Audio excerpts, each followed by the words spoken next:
And a very pleasant good evening, everyone. From the Beaver Dam High School Fieldhouse, DailyDodge.com presents Beaver Dam Golden Beaver girls basketball. And tonight, it's another JV varsity doubleheader for you. The Golden Beavers getting set to host the Hawks from Xavier High School. Hi again, everybody. Mike Tronson with you at the Fieldhouse. My videographer and engineer for tonight's broadcast is Ninja, a.k.a. Justin Wilski. And we welcome you into our coverage of Beaver Dam girls basketball, brought to you by our presenting video sponsors, Columbus Family Dental, QBS Law, specializing in personal injury, transactional law, and will and probate, and the Beaver Dam Unified School District. Tonight's game is also brought to you by your local insurance agent, Kathy Lappin with American Family, Pine Hills Trucking, Beaver Dam Piggly Wiggly, McKinstry's Home Furnishings, Ballweg Implement, WDS Construction, Coal, Oil, and Propane, Reed Chrysler Dodge Jeep Ram, Air Care, Kevin Carnine, your American Family Insurance agent, Surefire, Bayside Supper Club, Richards Insurance, and Lid Key Motors. Welcome in on this Thursday evening, everybody. Glad to have you aboard for what should be a fun evening. Two very quality girls basketball programs going at it. The Xavier Hawks taking on the Beaver Dam Golden Beavers. We will talk more about the matchup. We'll give you the starting lineups for the JV game right after this quick 2-minute break. We're back in 2 minutes on DailyDodge.com. When was the last time someone went the extra mile for you? Hi, I'm Chad Guzzi, owner of Air Care Heating and Air Conditioning in Beaver Dam. We are committed to keeping you happy and comfortable. Whether you need a new furnace installed or your air conditioner repaired, we pay attention to detail and stand behind the work we do. Offering emergency service around the clock 7 days a week, we have been proudly serving the area since 1981. Let Air Care go the extra mile for you. 920-356-8860. See us today at aircareinc.com. My dentist cares about me. Hi, this is Dr. Adam Forster. At Columbus Family Dental, we care about you and your entire family. We're here to provide comprehensive, convenient care for you and your loved ones in a comfortable, laid-back environment. Whether you need braces for the kids or cosmetic work for yourself, we're here waiting for you. Call us today at 623-5559 to set up your no-pressure, free consultation to see if we're the right fit for you. QBS Law in Beaver Dam and Mayville is a full-service local law firm. QBS's attorneys and skilled support staff are ready to serve all your legal needs with a personal touch. QBS handles personal injury claims, workers' compensation, Social Security, disability, bankruptcy, litigation cases, corporate and business issues, criminal, traffic and drunk driving cases, real estate transactions, probate, estate planning, and more. Call QBS Law in Beaver Dam and Mayville or visit them online at qbslaw.com. Look around. This book, this meal, this lamb, this world is made of dreams. So when people say American Family Insurance protects things, we shake our head no. Because we protect this, and everyone's dream is worth protecting. Insure carefully, dream fearlessly. American Family Insurance. Yes, I'm a dreamer. Contact the Kevin Carnine Agency, LLC at 920-887-9700 in Beaver Dam today. American Family Mutual Insurance Company, SI, and its operating company, 6000 American Parkway, Madison, Wisconsin. Let's give you the starting lineups for this JV game. First, for the Xavier Hawks, coached by Andy Vandehay. The guards are Kylie Standish, a freshman, along with Sydney Wanty, also a freshman. Forwards are Katie Simon, a junior, along with Anya Dvorak, a sophomore. And rounding out the starting five for the Hawks is Brooke Feldkamp at center. And Brooke Feldkamp is a freshman. So again, for the Hawks, it's going to be Kylie Standish, Sydney Wanty, Katie Simon, Anya Dvorak, and Brooke Feldkamp getting the start in this JV game. Now the starters for Beaver Dam, and the Beaver Dam JV is coached by Allie Wilkie, and they will start at a guard, Ellen Poles, a sophomore, along with Peyton Wheatsky, she's a junior. Amy Storhoff is a sophomore, and Layla Ashley, a junior. Rounding out the starting five for the Golden Beavers at forward is Brooklyn Holt, she is a freshman. So again, Ellen Poles, Peyton Wheatsky, Amy Storhoff, Layla Ashley, and Brooklyn Holt getting the start for Beaver Dam. As you can see on your screen, Beaver Dam in the customary home white jerseys and shorts, the green and yellow numbering and trim. And the Xavier Hawks in their dark blue, navy blue road uniforms, the blue jerseys and shorts with the, grayish numbers and trim.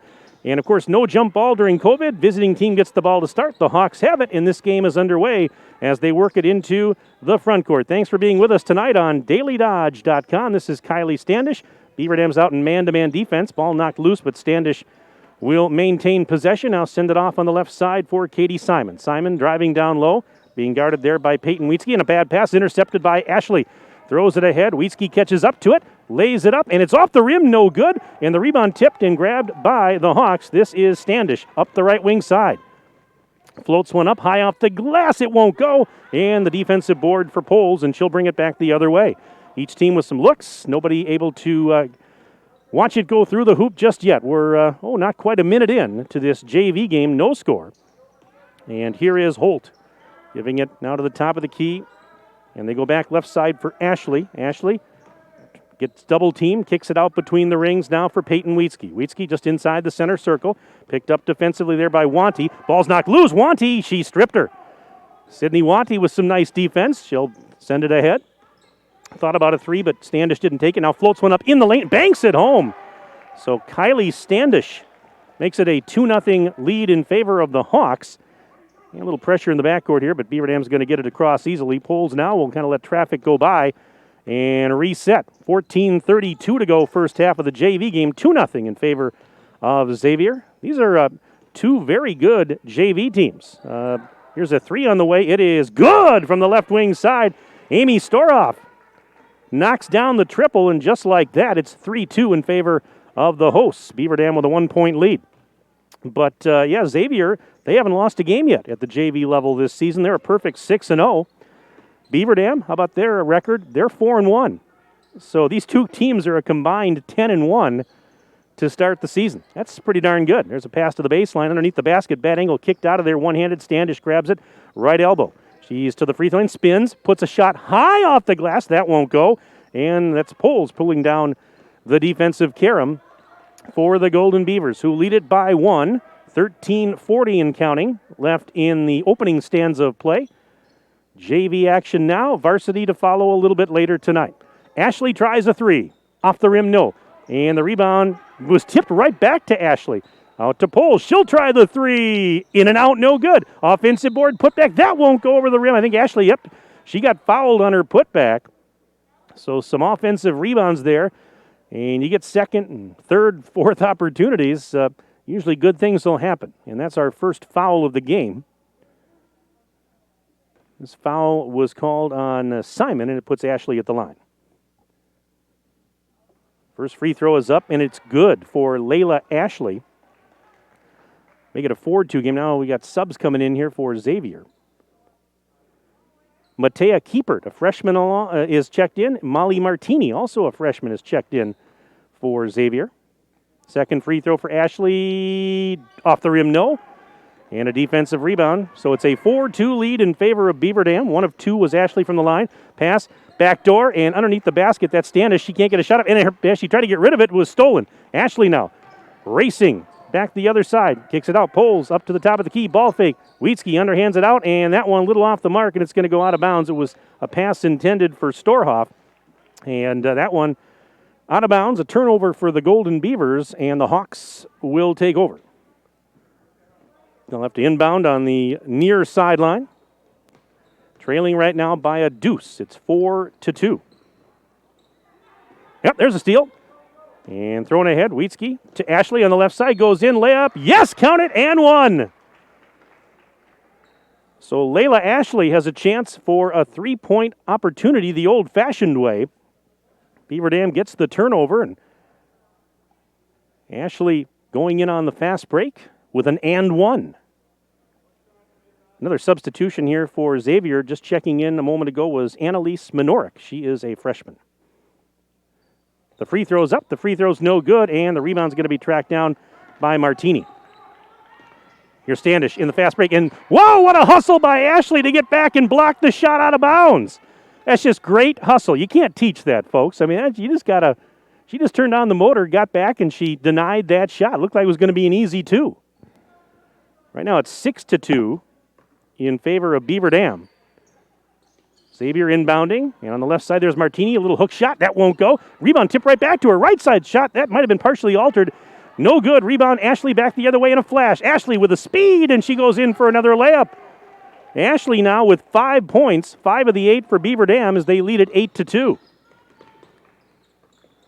This is Standish, double teamed up high on the right, lost the ball. Ashley pushes it ahead. Here's a wide open layup, easy for Peyton Wheatsky. She's got her first bucket, 10-2, and a timeout is called by the Hawks. Timeout brought to you by Reed Chrysler, Dodge, Jeep, Ram. Let our family take care of your family. Let's take a 1-minute break. Back in 1 minute on DailyDodge.com.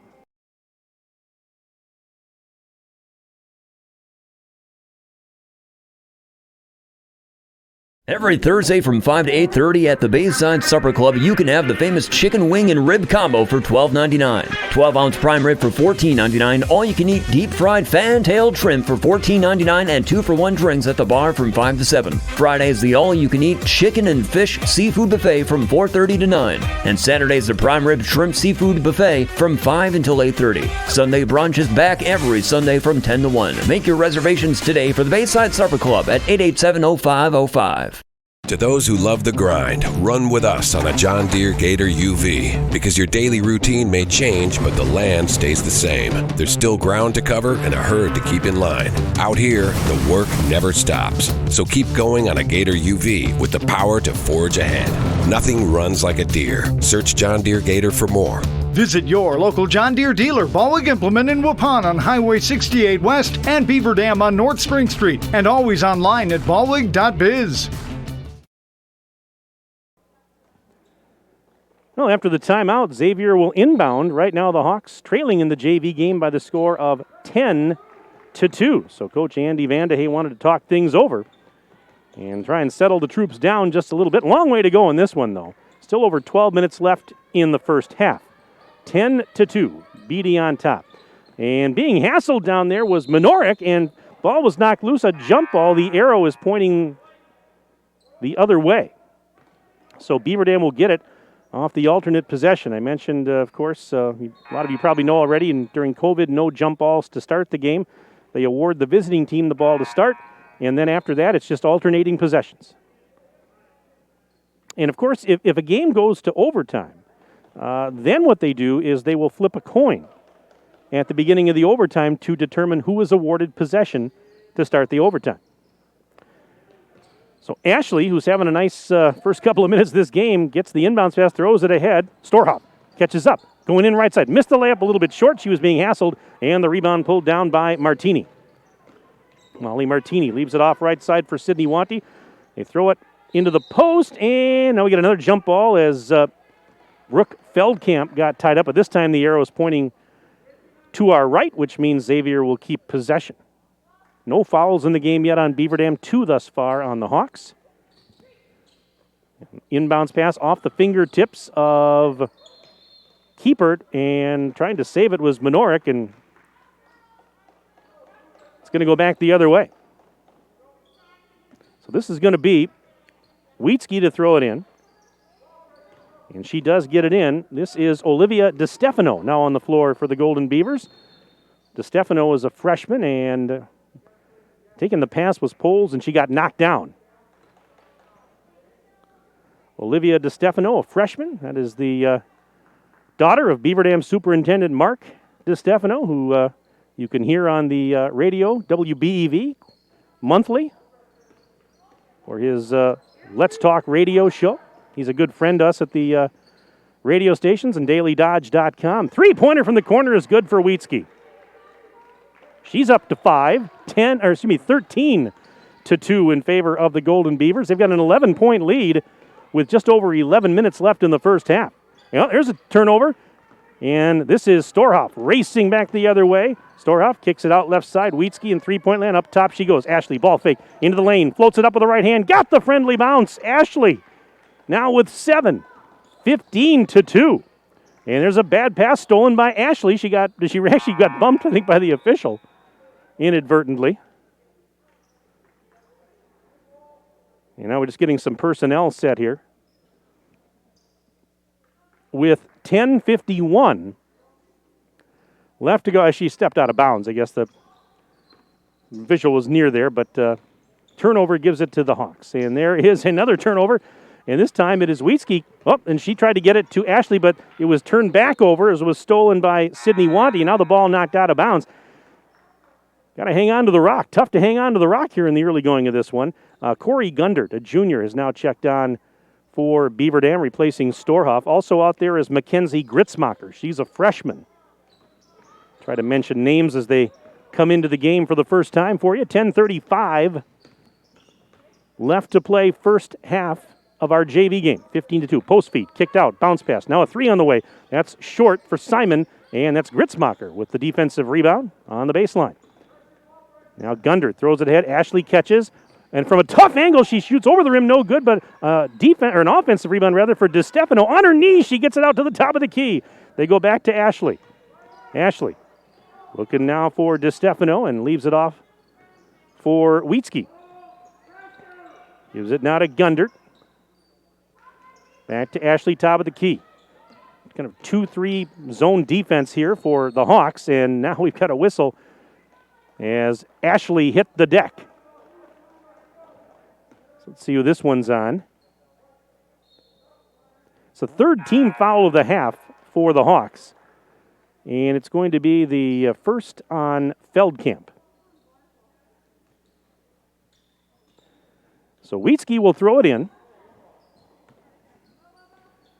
And she finds Poles, who's back out there, directing traffic as she crosses the midcourt stripe, trying to get away from the defender, Wanty.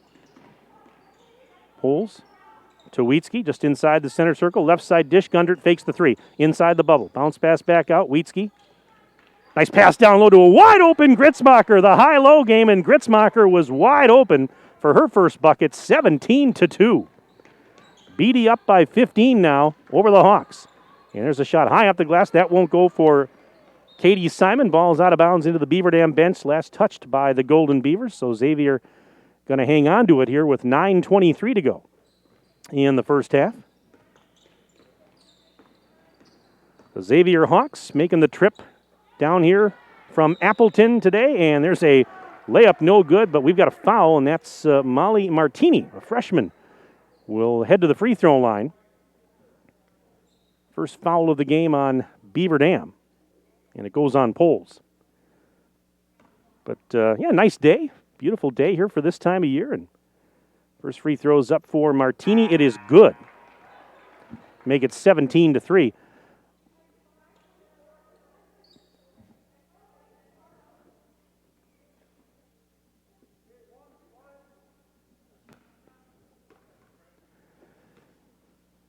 And the second one's on the way. That one is also good for Martini to make it 17-4 Beaver Dam. But yeah, a little over an hour's drive from Appleton to Beaver Dam via the freeway. Nice weather today. And, the Hawks, they're out of the Bay Conference. Beaver Dam, of course, out of the Badger North, as we have a timeout called. Brought to you by Reed Chrysler Dodge Jeep Ram. Let our family take care of your family. It's just a 30-second timeout. We'll keep it right here. But, of course, Beaver Dam this year, their conference, the Badger North, not sponsoring an official conference season. No conference champs, no conference champ, no all-conference teams. But the Bay Conference that Xavier resides in, they are sponsoring a conference season this year because pretty much, right now, with the exception of the two Green Bay schools, the Bay Conference, they are operating. All their schools are operating. The Green Bay West and Green Bay East, they're postponing the start of their winter season till January. They'll make a decision then. But the rest of the schools, West Superior, New London, Seymour, Menasha, Shawano, all playing. And so there is, right now, a Bay Conference season. But because of the fact that there's no Badger North Conference season, because both these teams needed a game, they decided to hook up, and why not? These are two teams that don't normally get to play each other, and both are quality programs that both have something really good going. So, yeah, this is fun. I guess if there was a positive out of 2020 as the ball's turned over, maybe that's one of the positives that we can actually pull from this year as the shot is up, in and out, no good for Wanty, and the rebound, that is grabbed by Beaver Dam's DeStefano, and she lobs it ahead for Poles. Poles into the front court. 8.5 minutes to go, opening stanza, and there's a turnover. Poles having trouble, and that'll give it back to the Hawks. But yeah, I mean, it's once in a while it's nice to play somebody new. Makes it a little harder to prepare when you're not as familiar with an opponent, but nonetheless, it's good to see different opponents, and because different teams do different things. They're going to make you better. They're going to expose what you need to work on. There's a shot high off the rim, no good. Rebound for DiStefano. So here is DiStefano at the other end trying a three. She got it. Olivia DiStefano hits the trifecta, and it's 20-4. Beaver Dam's up 16. 7:55 and counting left in the first half of play of our JV game. There's a foul. Somebody was going for a block down there on Mariah Potter, a freshman who's out there now, and Potter will have an all-expenses-paid trip to the free throw line.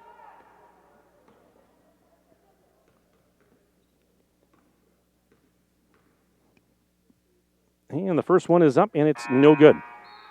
Off the rim. Another sub comes in. That's Feldkamp actually returning, replacing Wanty. Yeah, Beaver Dam with a 17-2 run to open this game.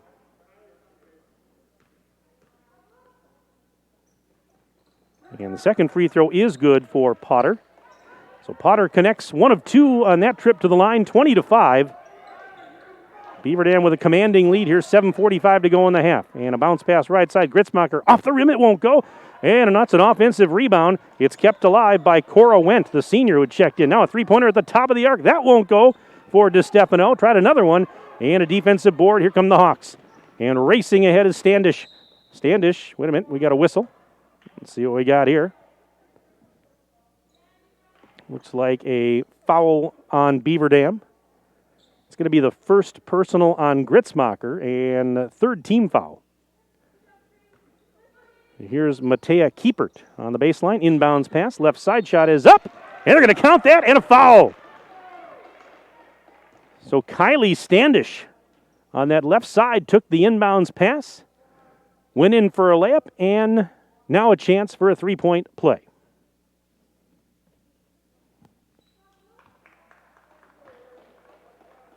That'll even up the team fouls at 4 apiece. Free throw's up, and it's good. Rainbow free throw. Standish has 5, 20-8. So the lead now at 12 for Beaver Dam. 7:18 and counting left in the opening half of play.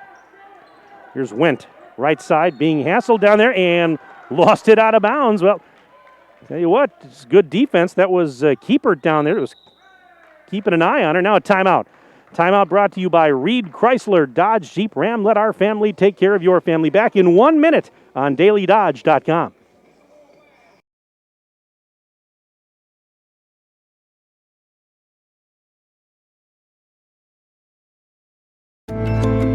Hi, this is Dr. Adam Forster at Columbus Family Dental. If you've been unhappy with your smile, it's time that you come and see us. Our team of doctors are waiting to help you get your smile back. We'll take the time to talk with you and treat you like a member of our family, not just another number. Whether it's a whole mouth makeover or simply a little tweak, we'll find the right solution that fits you. For your free, no-pressure consultation, call us today at 623-5559. Beaver Dam Piggly Wiggly is proud to be a sponsor of Beaver Dam High School sports. Be sure to stop in and pick up all of your baking and holiday needs. They have everything you need. A full-service deli, delicious bakery goods, fully stocked meat counter, fresh produce, and so much more. And don't forget, they offer grocery delivery when you use Instacart. Shop local and save. Let's go, Beaver Dam Beavers, from Beaver Dam Piggly Wiggly on the beautiful east side of Beaver Dam. 20-8. Beaver Dam with a 12-point lead with 7:06 to go in the first half. And here's a three on the way for Gritzmacher right out of the timeout. Gritzmacher hits the three, and it's 23-8.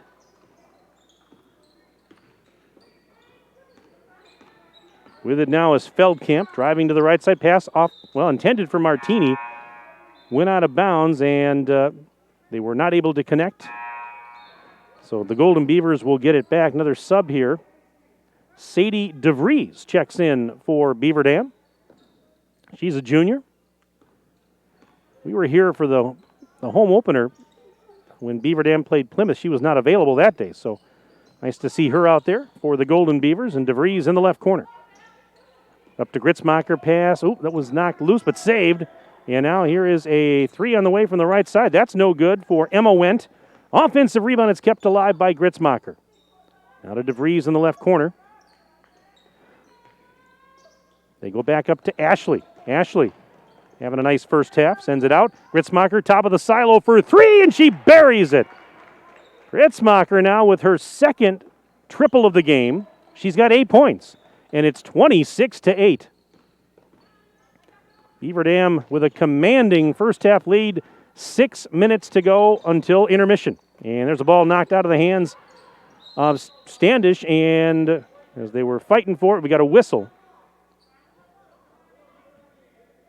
And this is going to be a foul, I believe, on Martini, and it is. That's her second.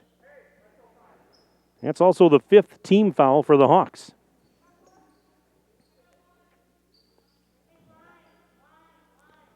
So Gritzmacher will throw it into Ashley.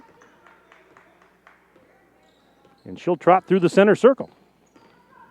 Ashley, bounce pass. That is Emma Wendt going right back to Ashley. Ashley inside the bubble. Cross-court pass to Gritzmacher. Holt to Gritzmacher, back up to Ashley. Now Ashley takes off inside the free throw line, puts on the brakes, bounce pass. Oop, almost intercepted. Holt saved it. Pass back to a cutting Ashley. No, it's no good off the rim. And the rebound for Standish. Everything but the finish. Great cut by Ashley. She couldn't. And then Ashley hustles back and strips Standish from behind. And now Standish knocks the ball loose out of Ashley's hands as they go after it. Jump ball. And the arrow says it belongs to Beaver Dam. What a battle that was. And again, that's a couple times now tonight we've seen Ashley just with tremendous hustle getting back down the floor to play defense. I mean, she's playing both ends. And now she gets stripped by Standish, but saves it from her rear end, gives it to Wendt. And now DeVries going cross-court, but the pass to Gritzmacher is off the mark and stolen away by Paige Sullivan. Or beg your pardon, that is Feldkamp. Beg your pardon. There's an underhanded shot. That is no good for Dvorak. And Ashley has the rebound. Just end-to-end action here. 26-8. Beaver Dam leads. Holt in the left block. Bounce pass up top. Gritzmacher flips it off high on the right. With it there is DeVries.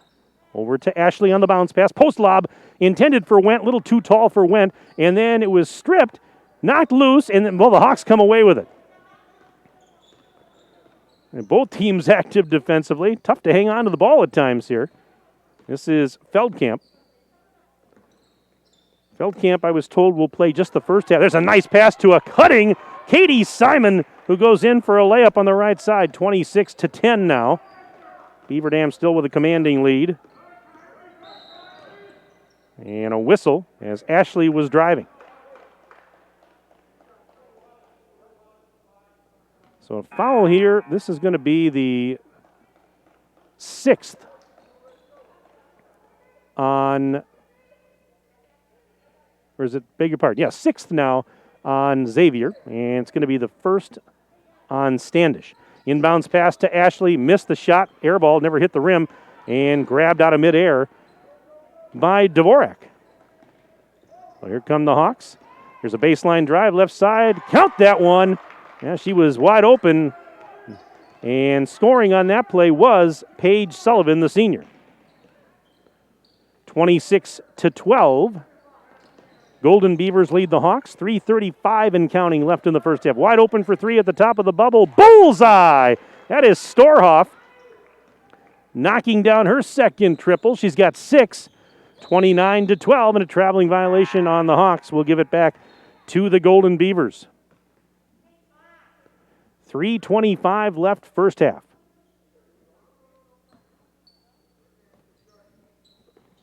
And Storhoff takes the inbounds pass and then gives it back to Peyton Wheatsky, who's now returned to the floor. Wheatsky to Holt. Nice pass to a cutting Poles. Poles, though, bobbled it. Now she's tied up. Jump ball, and it's going the other way. So the Hawks will regain possession. 3:13 left to play until they blow the horn. And there's a bad pass and stolen. And Wheatsky ahead to Ashley. 2-on-1 they go. Ashley in. Layup. Count it. Layla Ashley. 9 points. And also a couple of really good hustle plays on defense for the junior Layla Ashley. Ball was deflected out into the Beaver Dam bench area, where Coach Allie Wilkie and company reside.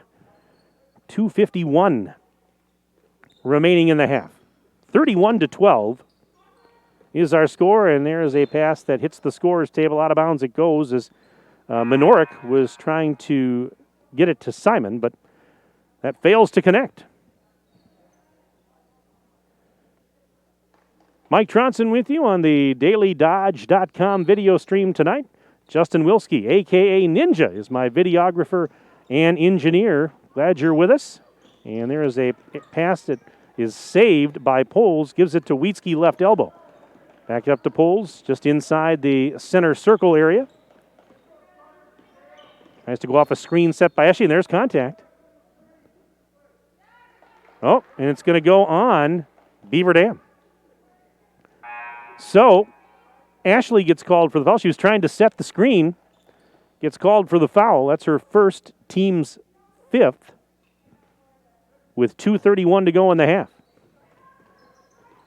And inbounds pass. Oh, I'm not sure who that was intended for, but it's taken by Wheatsky. So a quick turnover. Ashley now up to Storhoff for a deep three. It's off the back iron, no good.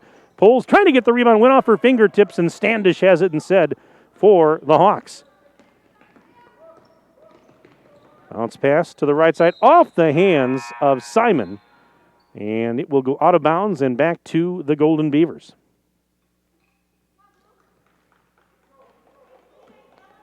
Still can't get used to broadcasting in these fairly empty gyms. I don't know about you, Ninja, but can't wait until the fans can get back in here. Here is Poles for three. Look out, she got it. Ellen Poles, that's her first bucket. It's from downtown Beaver Dam, and it's 34-12. Golden Beavers on top of the Hawks. Nice pass, and a shot is up. A shot is, in and out, no good for Feldkamp. My goodness, unfriendly rim there. It robs Feldkamp. And with $1:44 and counting left in the half, Golden Beavers have it. Poles takes a baseline pass, shot from a tough angle, no good. Offensive board. Holt hit the underside of the backboard, and the carom is grabbed by Standish. Now Standish will kind of let traffic go by and leave it off for Wanty. A little lob pass to the right side. There is Simon giving it to Potter, double teamed along that sideline, and a whistle. With a minute 22 now left to go in our first half of the JV game. Part one of our doubleheader tonight. Varsity action will follow immediately after the conclusion of our JV game. There is no JV2 game tonight. Some nights we've had JV2 games going on the other side of that curtain to our right, but tonight the lights are dark. Not on over there. No game going on. This is the only action in town right now. JV game. And we're glad we can bring it to you, especially for you parents, siblings, and family members that can't be here to watch in person. There's a shot, no good. Holt the rebound off the miss by Wanty. And she's being tied up. Jump ball, but the arrow says it goes to Beaver Dam. I've said it a few times over the last few weeks when we've been broadcasting here. I mean, I feel for all the fans that can't be here, and but especially you parents. I feel for you, and brothers and sisters, grandparents. There's a ball knocked loose turnover. I know it's tough. And there is a underhitted scoop shot, no good for Feldkamp. We got a whistle. Hang in there. That's all I can tell you. And I guess right now we're glad to be your lifeline here on these video streams, DailyDodge.com. And I know it probably doesn't make up for not being here, but hopefully it's the next best thing. Let's just put it that way. Yeah, the first free throw is up, and it's no good for Feldkamp.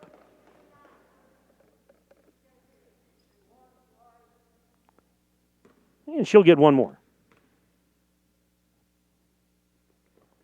That one is good. 34-13.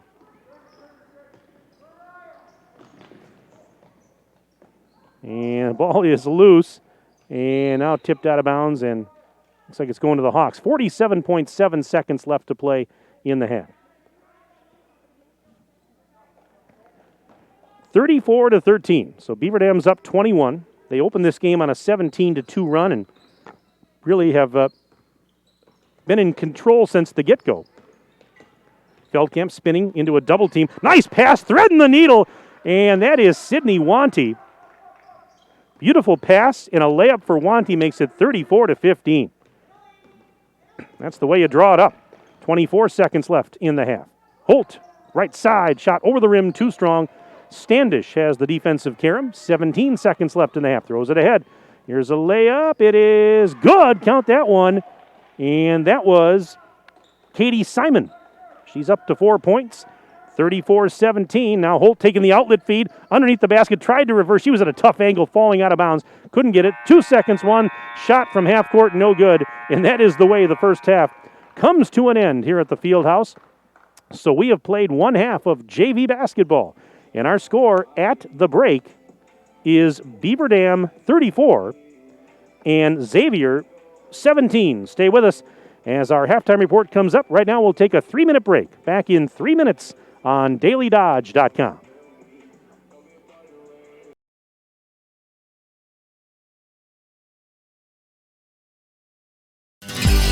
If a new smile is what you're looking for, we have the answer for you. Hi, this is Dr. Adam Forster at Columbus Family Dental, where we specialize in making people smile. We promise to take the time to get to know you so we can provide you with a custom plan to help you achieve the smile of your dreams. Our experienced team looks forward to hearing from you soon. Call us today at 623-5559. Come to Columbus Family Dental. The people here are nice, and I trust them.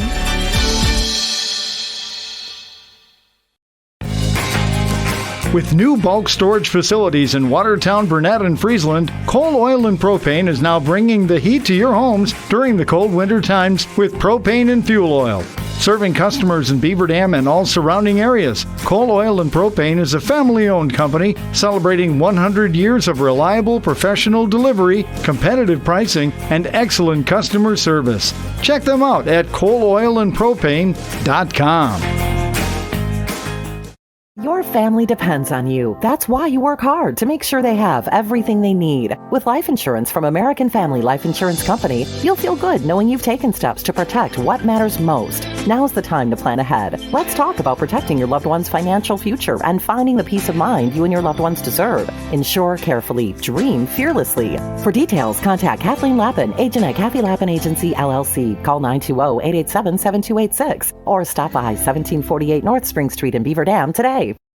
Servicing your vehicle today can be very challenging. Whether you need brake repair, tire repair, or a tune-up, when you bring your vehicle to Lidke Motors, your vehicle is taken care of by factory-trained technicians dedicated to complete customer satisfaction. We strive to get your vehicle maintenance and repairs done right the first time. Visit us at lidkemotors.com to get information about our high-tech collision repair center, order parts, or get a quick quote. And at a certified dealer, you get reliable service by highly trained technicians you can trust. Lidke Motors is located at 701 Park Avenue, Beaver Dam. Hi, this is Sandy from McKinstry's Home Furnishings in downtown Beaver Dam. We wish all Beaver Dam athletes success this season. High school sports is a time-honored tradition in Beaver Dam, a tradition that McKinstry's is proud to support.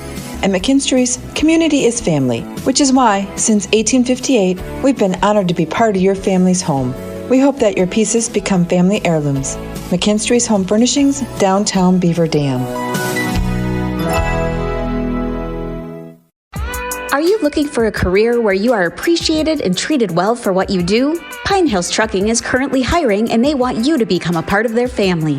Bob, the owner of Pine Hills Trucking, knows the entire team has contributed to the success of the business, and he's grateful for everyone he has worked with along the way. Now he wants to hear from you. Call 920-887-8337 to learn more. Your friends at Pine Hills Trucking wish all Beaver Dam High School athletes a safe and successful season.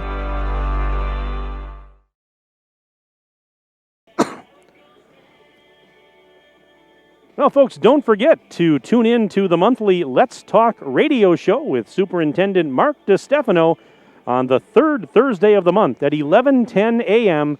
on 1430 WBEV, the Beaver Dam Unified School District, guiding students, empowering futures. And be sure to stay up to date with Beaver Dam Unified School District at bdusd.org. And you can follow them on Twitter and Instagram at Beaver Dam USD.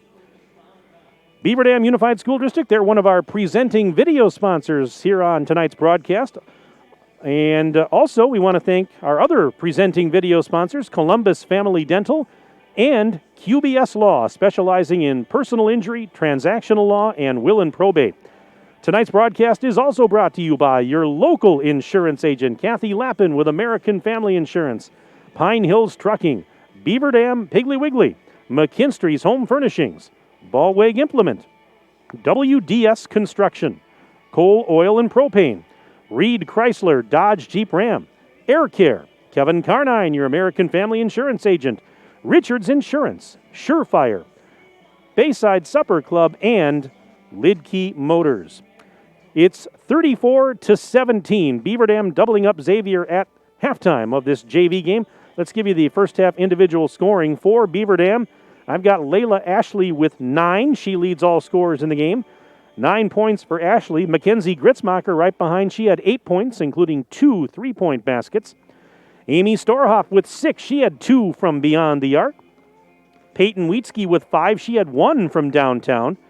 Ellen Poles had a 3-point shot, so she finished the half with 3.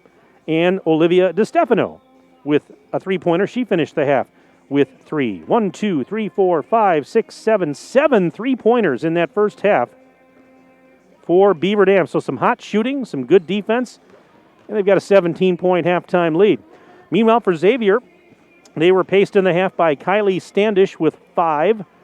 Katie Simon had 4.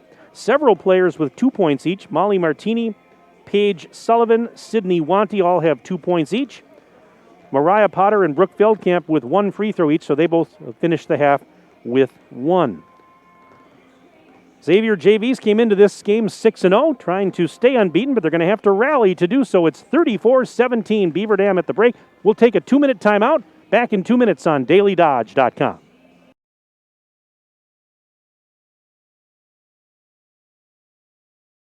QBS Law in Beaver Dam and Mayville is a full-service local law firm. QBS's attorneys and skilled support staff are ready to serve all your legal needs with a personal touch. QBS handles personal injury claims, workers' compensation, Social Security, disability, bankruptcy, litigation cases, corporate and business issues, criminal, traffic and drunk driving cases, real estate transactions, probate, estate planning, and more. Call QBS Law in Beaver Dam and Mayville or visit them online at qbslaw.com. It's back! Employee Pricing Plus on nearly all of our models during the Big Finish sales event at Reed Chrysler Dodge Jeep Ram in Beaver Dam. Hello, this is Brent Reed, and these deals would even put Scrooge in a festive mood. Brand new Jeep Renegade starting at $20,675. Four-wheel drive Compasses, $24,389. Four-wheel drive Cherokees, $24,861, and Dodge Journeys at $22,840. Happy and safe holidays to your family from our family at Reed Chrysler Dodge Jeep Ram in Beaver Dam and ReedChrysler.com. We love a good deal, especially bundles. Buy one, get one free. 25% off a set. Buy dinner, get a free dessert. Did you know one of the best deals in insurance comes from a bundle? Ask about the ultimate bundle at Richards Insurance. First, they'll shop around multiple insurance companies for the best policy at the best price for your auto. Then, they'll do the same for your homeowner's or renter's policy. Then, they'll give you an additional discount for bundling them. Sounds like a good deal to me. How much will you save with Richards Insurance? To find out, call Richards Insurance or stop in at 123 North Spring Street, downtown Beaver Dam. Also offices in Columbus, Watertown, West Bend, and Oshkosh. With over 50 employees and hundreds of years insurance experience across 5 offices, you'll get full service counseling with no obligation. Richards Insurance in Beaver Dam. Call 887-1615. That's 887-1615. We'll be there with you. Richards Insurance of Beaver Dam. Second half getting underway here inside the Beaver Dam High School Fieldhouse. Along with my videographer and engineer, Justin Wilski, this is Mike Tronson with you on the DailyDodge.com video stream. Thanks for tuning in. Xavier's got some ground to make up. Hawks trail by 17. There's a three-pointer. That's no good for Katie Simon, and tracking down the rebound is Poles. She's trapped on the baseline, and she tried to throw it off a Hawks player. Did she? Yeah, she was able to do so. She was being hassled down there, double-teamed, and trapped on that baseline. Smart heads-up play. 34-17. Beaver Dam with the lead, and now possession as Ashley races ahead. Kicks it out. Poles tries a three. Off the mark, no good. Ashley, the offensive board. Kicks it out now to Wietzke, and now gives it to Storhoff. Ball fake. Storhoff spinning in the lane. Right side. She goes in for a layup. That's a great move by Storhoff. Little spin, slicing past the defense. Takes it in for a layup, and there's a turnover. And here's Poles going in, same spot, right side for a layup. Turnovers have hurt Xavier in this game, and there almost another one. It is now 38-17. Golden Beavers on top of the Hawks. Second half, early second half, opening minute of our second stanza here in the JV game. And a ball knocked out by Ashley as it was Dvorak trying to inbound. She'll try it again. Right in front of the scorer's table. Finds Sydney Wanty. So 1 minute gone by, second half. Here's Martini, double team, kicks it back out beyond the arc. Wanty near the top of the bubble. Bounce pass, and nobody home. Picked off by Poles. 4-on-2 if they hurry. Poles just going to take it herself. Missed the layup a little bit short. Might have been deflected. And Wanty has it, and it was knocked out of Wanty's hands by Wietzke and out of bounds. But Xavier is going to keep. Are they going to keep it here? Maybe not. Yeah, no, they are. I could hear the official up here. Blue ball. Xavier in the navy blue jerseys and shorts.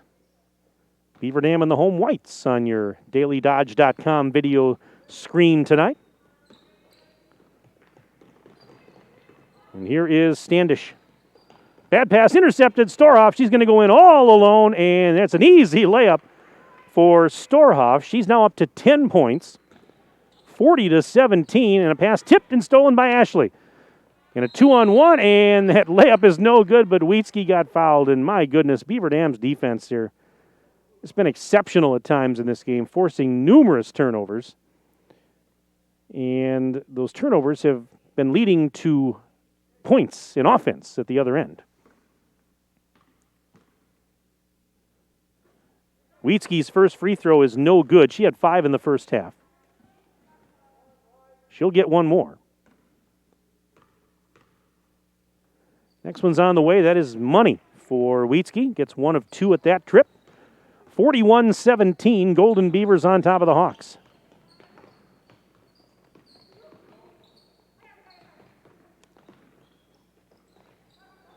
And in the right block, Martini through a double team. Shot is up. Count it. And one. Oh, what a great move. In the post there, and I tell you what, Martini, nice job to split the double team. And it's an and one. That's her first field goal. She had a couple of free throws in the first half. She'll shoot one here. Foul was the second on Ashley. And the free throw's up. It's in and out, no good. And the rebound is, they fight for it.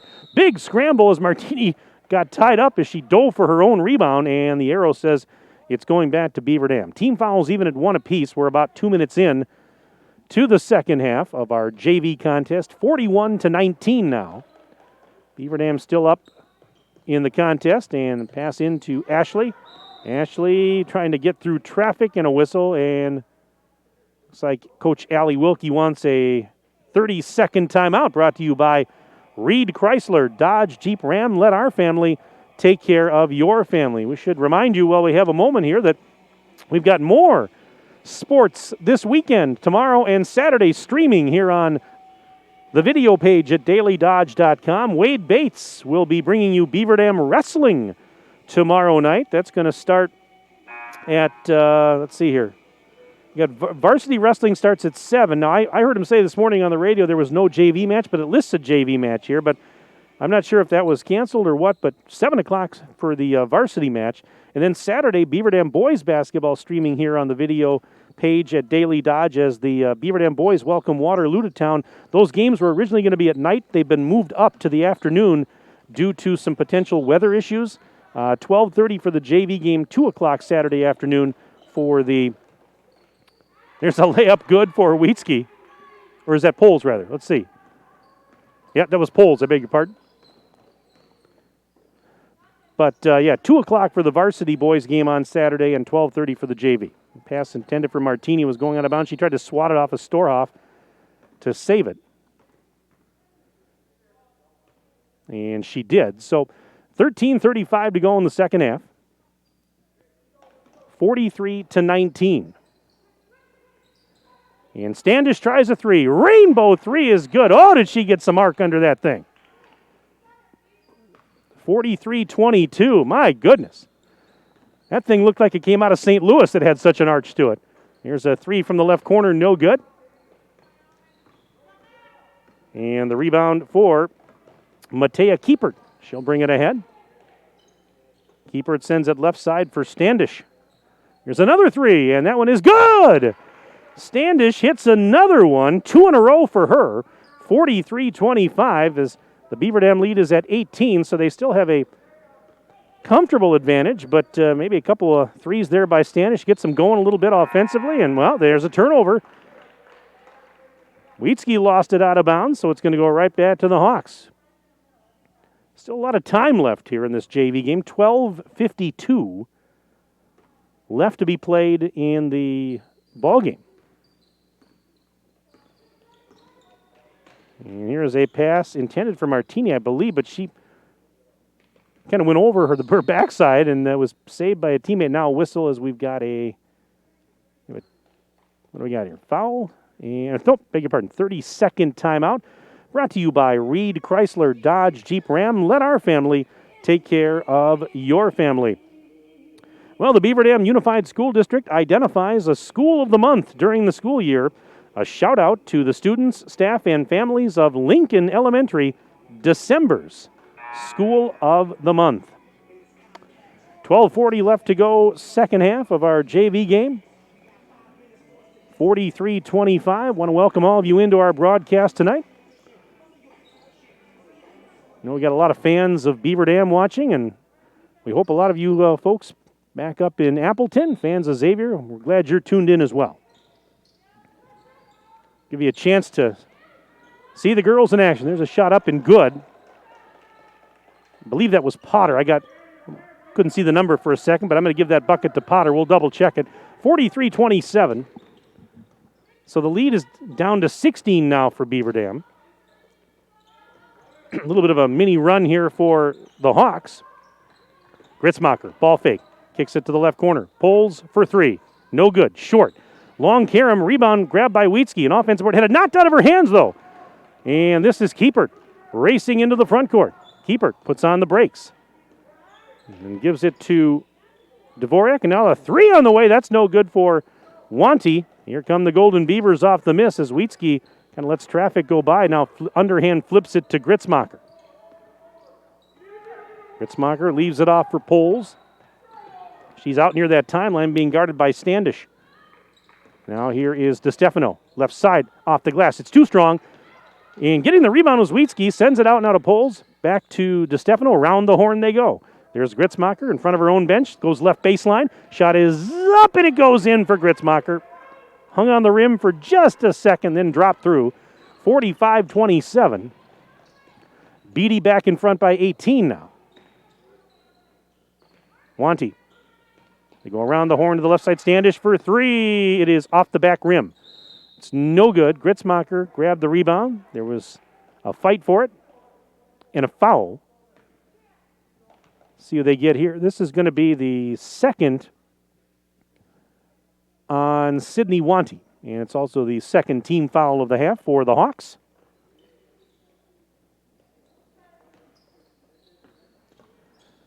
$11 minutes and change left to go in this one. 45-27, a turnover. And we've got a foul as Standish was going to go in for a layup. Beaver Dam's had, we talked about the Hawks and a lot of turnovers in this game, but now Beaver Dam's had a few here that have hurt them a little bit.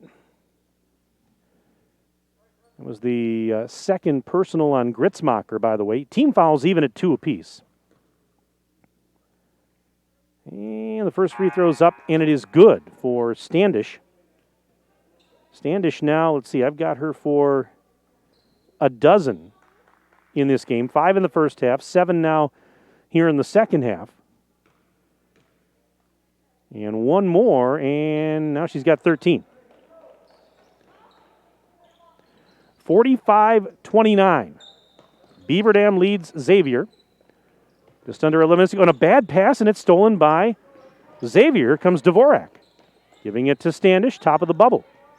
Steps inside the bubble, still in the dribble, and now a bounce pass back over to Dvorak. Flips it out right side, and off the fingertips of Paige Sullivan, and it goes out of bounds. And so that turnover will give it to the Golden Beavers.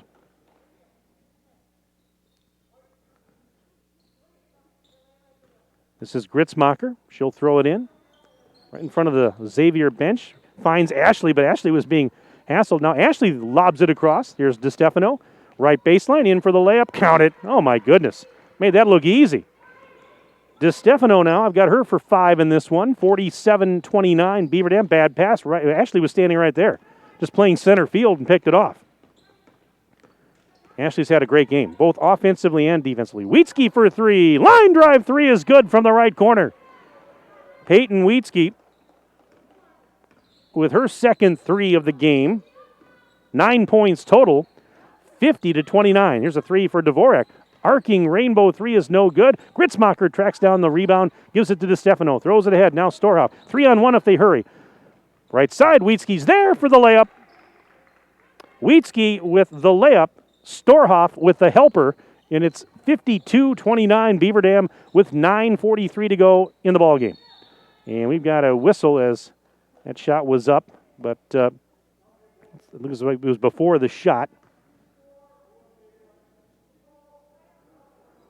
So this one, trying to see, this is going to be the third foul of the half on Beaver Dam. They haven't listed it yet. Now they have.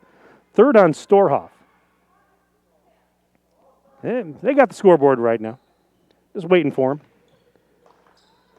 Yeah, you know, I talked about how it's weird not having any fans in here and no PA announcer either. I mean, there's a shot up and a foul. And, you know, there were some gyms where there were no fans, but they still have PA announcers. And I was wondering why they do that. No PA announcer here because there's no fans to really need it. But some of the schools have still done that. As the free throw, first one is no good. Foul was on Beaver Dam's Corey Gundert. Just her first. One more free throw, though. And that one in and out, no good. So missing both of them. Keepert. 9.5 to play. 52-29 is our score. And there's a ball. Oh, loose and picked off by Keepert.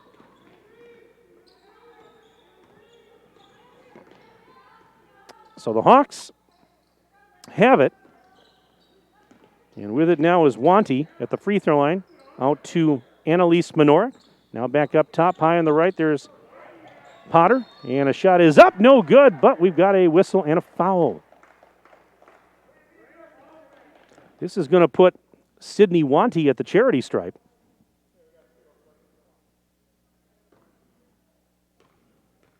That was the fourth personal on Storhoff. First free throw is no good. So Storhoff, I would imagine, is going to come out. Yep, she will with the 4 fouls. A couple of subs in here as Brooklyn Holt returns.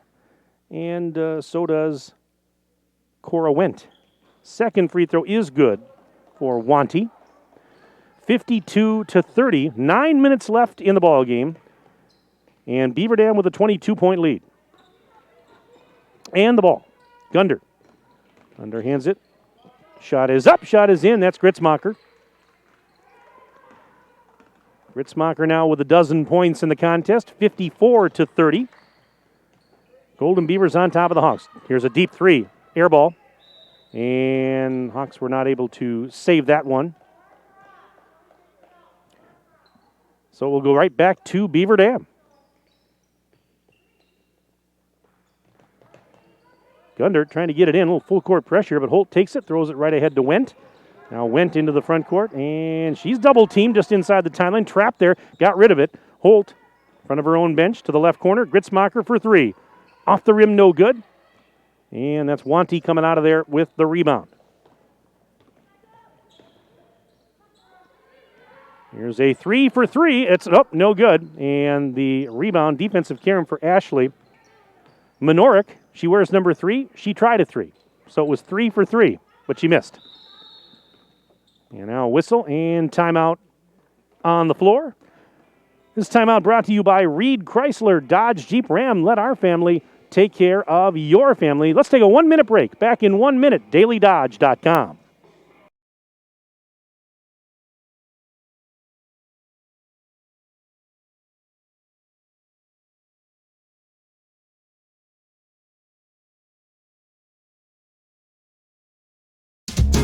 What a great Christmas! Less jets flying around, families staying warm at home, and festive cheer the world over. Who's left on the list? De Silva, Kahn, Muller, and Norberg. Norberg, every year I ask them if they were like a new Lennox comfort system from Surefire, and every year they decline and leave lutefisk instead of cookies. Martin, it's your turn to deliver this year. No way, fat man. You call Surefire and tell them to fix their heater. Then I'll head down their chimney. Well, they don't have a chimney, but they do have an effluent line. Very funny, big guy. Just call Surefire and order a Lennox for them already. Happy holidays from your friends at Surefire. Act before the end of 2020, and you could have a top-of-the-line Lennox home comfort system installed for as little as $116 per month. Call Surefire today or visit us online at surefireinc.com. Be sure with Surefire. And just like that, we're back inside the field house. 7:52 and counting left in the JV game. 54-30, Beaver Dam leads Xavier, and a ball out of bounds, and Beaver Dam turns it over. So the Hawks will take over, but Beaver Dam has been in control of this one pretty much from the get-go. Golden Beavers opened the game. The first about 8 minutes, they started the game on a 17-2 run and really have never looked back. There's a missed shot. Gritzmacher had the defensive rebound. Now Ashley through traffic. Finds her teammate Wendt on the left base. Or no, Wietzke rather. No, it was Wendt. I beg your pardon. Missed the shot, but an offensive board. Now Gundert tries the 3. That's no good. And Ashley with another rebound. Boy, she's just been hustling all night long. Outstanding effort really all the way around tonight by Beaver Dam, but Ashley particularly has stuck out. Especially with her speed, the hustle on defense. And really the whole team's played well defensively, so for that matter. Turnover, though, and back in for a layup. We got an offensive foul going to be called on Katie Simon. Offensive foul with 6:48 left. And now subs coming in on both sides. Still the same score that we were a moment ago, 54-30. Beatty on top of Xavier. The Beaver Dam girls right now, they're in the middle of a stretch where they're playing 9 games in 15 days. Now, there might be 1 or 2 where it's varsity only, but other than that, you talk about a brutal, brutal stretch. I mean, I know how good Beaver Dam is, and we know how good, good a shape they're in, but I don't care who you are, what level you play at. That is just an absolute grind. As shot is up and it's in for Sadie DeVries. Sadie DeVries with her first bucket, 56-30. Beaver Dam just in complete control. 6:04 to go. There's a three-pointer, no good, and offensive board actually getting run into was Kiepert. Looks like we'll have a foul here as more subs come in. But, yeah, I don't care how good you are and who you are. And I don't care if you're playing at the Pee Wee level or high school, college, pros. I mean, that is an awful lot. 9 games in 15 days. Wow. Well, and if they come through that, then the second half of the season, it's not going to be quite so brutal after Christmas. But that is, and at Beaver Dam, we've talked a little bit about it with head coach Tim Chase. There's a shot up, no good. Rebound, and they're fighting for the loose ball. Jump ball is called. It's going to stay on this end with Xavier. But they did that a little bit on purpose. The girls front-loaded the schedule. A big reason they did that was because of the uncertainty with the pandemic. Were they, what if the season starts and then all of a sudden a couple weeks in they stop? They want to get as many games in as possible in case that does happen. And so I get that part of it. I totally get that part of it. The flip side of it is if God forbid they had to shut down because there was sickness on the team, as a shot is no good, and Beaver Dam with a rebound, then you'd have the potential if they had to quarantine for so many days, you could miss quite a few games because you have to quarantine. But that hasn't happened. Let's hope it doesn't, as a jump ball is called. 5:09 left to go in the second half of the JV game. So, both these teams, along with all the teams that are playing right now, I know they count themselves fortunate that they are able to play, because there are teams, as we said, right now that are not able to play at this point. And so appreciate every opportunity you have. And I know in talking to the coaches and that these two programs, these players, these coaches, they do. They appreciate every opportunity they're getting right now. And two quality programs, as we mentioned. It's nice to see the Hawks in town. We don't normally get to see Xavier. And they've done some nice things with that program. We'll talk a little bit more about it in the varsity contest. But they're a young team, but they've got some talent. And there's a pass. Beaver Dam just kind of playing catch. Now they kick it out. Here's a three on the way. It is off the rim. No good for Emma Wendt. And here come the Hawks with 4.5 to play. But done some nice things with their program. And, of course, Beaver Dam has been just lights out for how many years now. Shot is off the rim. No good. Rebound for DeVries. Ahead to Poles, and she brings it back to the right side. Shot is over the rim, no good, but she got fouled, and she'll go to the free throw line. I want to say it was the Hawks were state runner-up back in 2015. I think I'm right in that. If I'm not, I'm close. But I want to say it was 2015. They were the state runner-up that year. Had some good teams in recent years. And they're off to a good start this year, both the JV and the varsity. As the first free throw's up and good for Ellen Poles. Makes it 57-30.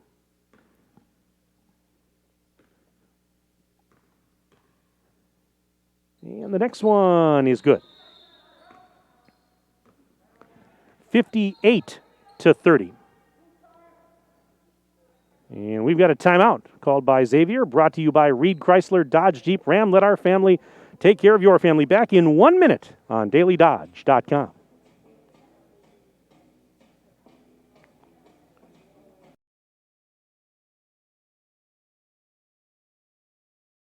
High school sports are as American as apple pie. And going to a game or meet is a chance to see the stars of tomorrow shine today. But as anybody who's ever attended a high school sporting event in Wisconsin knows, you can't have the stars without the stripes. High schools are currently looking for new officials in almost every sport. Who looks good in stripes? Anybody looking for a way to stay connected to a sport they love. If you like the idea of giving back to your community while earning a few extra bucks, chances are you'd look good in stripes too. We want to hear from you. We need to hear from you. No officials means no games. No stripes means no stars. And what kind of America would that be? Wisconsin needs more high school officials. Go to highschoolofficials.com to sign up or learn more. That's highschoolofficials.com. Off the timeout, Hawks with possession. And Martini kicks it out to Standish. Here comes a three. It's off the mark a little bit. No good. Went the rebound. Throws it ahead. This is DeVries. Left side. Bounce pass taken by Wietzke. And now Wietzke being hassled by Minoric. Trying to get away from Minoric near the top of the key. She does. Pass out to Gundert high on the right. 3:43 to go in the ball game. 58-30. Here's a long two-pointer, and it's good for DeVries. A long two. She's got 4 points now in the second half. 60-30. So Beaver Dam doubling up Xavier with under 3.5 minutes to play.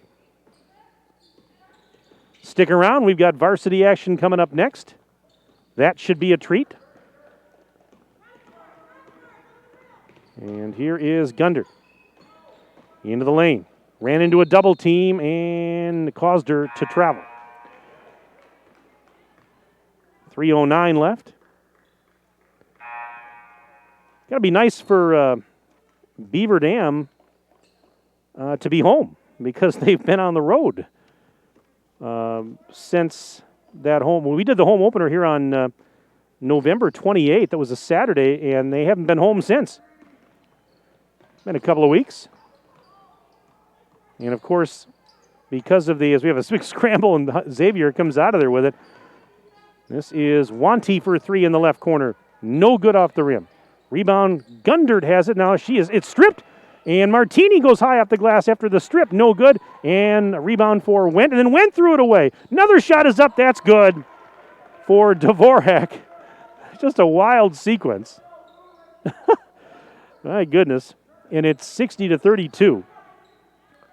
But, because of the ordinances in a lot of these other communities, we're not able to broadcast most road games right now. Here's a shot up, no good.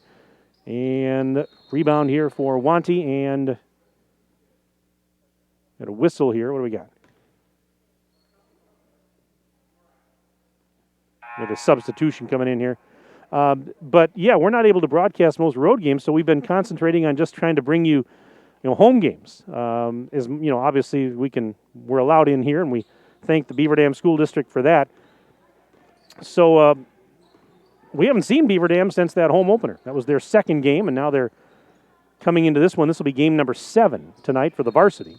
And a whistle with 2:02 to go. But, boy, you're talking about the varsity game and talking about Beaver Dam, boy, they are a-rolling. 6-0.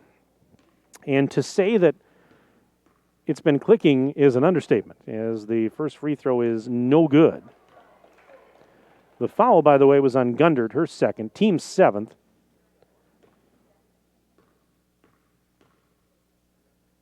And the second one is no good for Dvorak. She missed them both. Fighting for the rebound now, another jump ball, and this will stay on this end.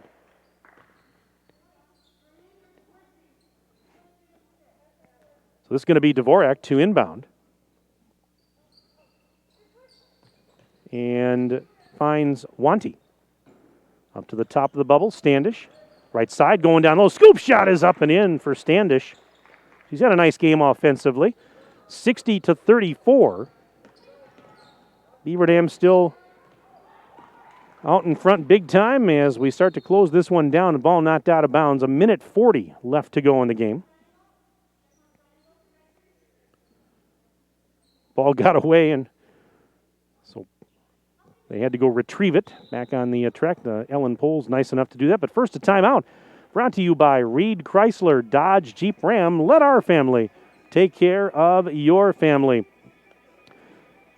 Well, Beaver Dam High School, Pace Setter Advanced Placement Performance, thriving school-to-work apprenticeship programs, a rich tradition in music and the arts. Beaver Dam High School, a multi-year top-ranked high school by U.S. News and World Reports. The hardware your Golden Beavers earn on the court starts with the hard work in the classroom. The Beaver Dam Unified School District, guiding students, empowering futures. 1:40 left to go in the first half of our doubleheader. 60-34, Beaver Dam on top of Xavier. DeVries to inbound for the Golden Beavers. Bounce pass into the right block. Shot is up by Wendt. No good, but an offensive board. DeVries out to Gundert. She'll try the three. Buries it. Corey Gundert knocking down a triple. And it's 63-34. Under 90 seconds left. Standish, she'll do another one. And this one off the rim, no good. Hit the back of the iron. Gundert tracking down the rebound. She went to her knees. Had it knocked loose. There was a scramble. And this time the alternate possession awards it to the Golden Beavers.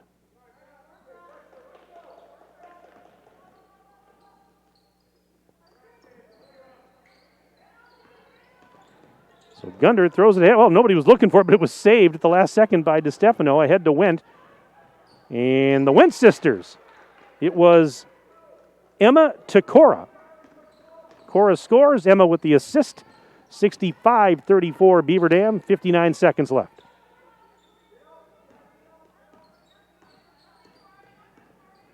So Standish will give it to Martini just above the free throw line. Driving right side. Another scoop shot over the rim. No, but got fouled with 47.9 to play.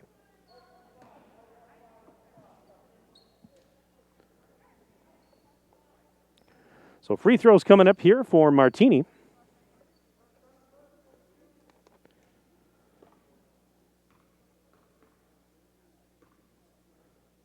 And the first one is good. So the Beaver Dam JVs, they're going to improve on the season to 5-1 with a win here in this game.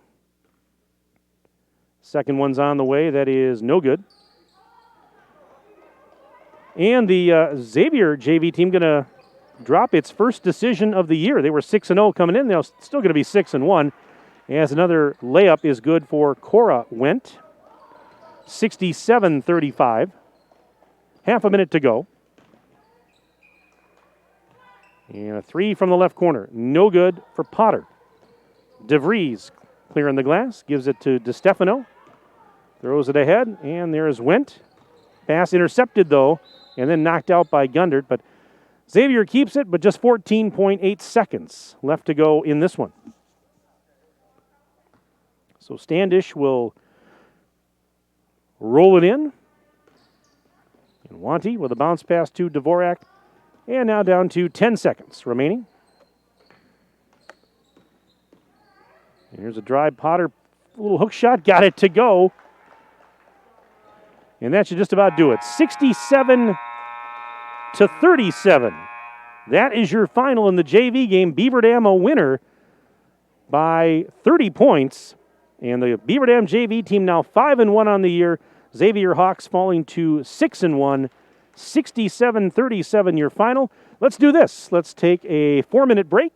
Then we'll come back. We'll have our final numbers. We'll run down the final scoring from this JV game. And then we'll get you set for the start of the varsity game. Second half of our doubleheader. Right after this 4-minute break on DailyDodge.com.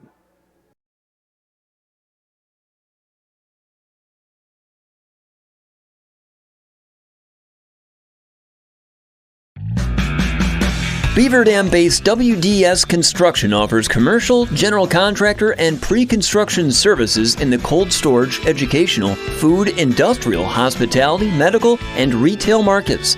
Across the nation, WDS provides a better construction experience from groundbreaking to grand opening. And here in its home state, WDS wishes the Beaver Dam Beavers a safe and successful season.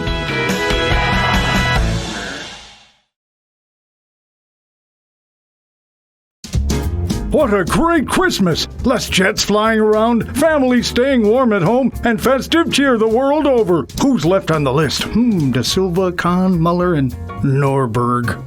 Norberg, every year I ask them if they were like a new Lennox comfort system from Surefire, and every year they decline and leave lutefisk instead of cookies. Martin, it's your turn to deliver this year. No way, fat man. You call Surefire and tell them to fix their heater. Then I'll head down their chimney. Well, they don't have a chimney, but they do have an effluent line. Very funny, big guy. Just call Surefire and order a Lennox for them already. Happy holidays from your friends at Surefire. Act before the end of 2020, and you could have a top-of-the-line Lennox home comfort system installed for as little as $116 per month.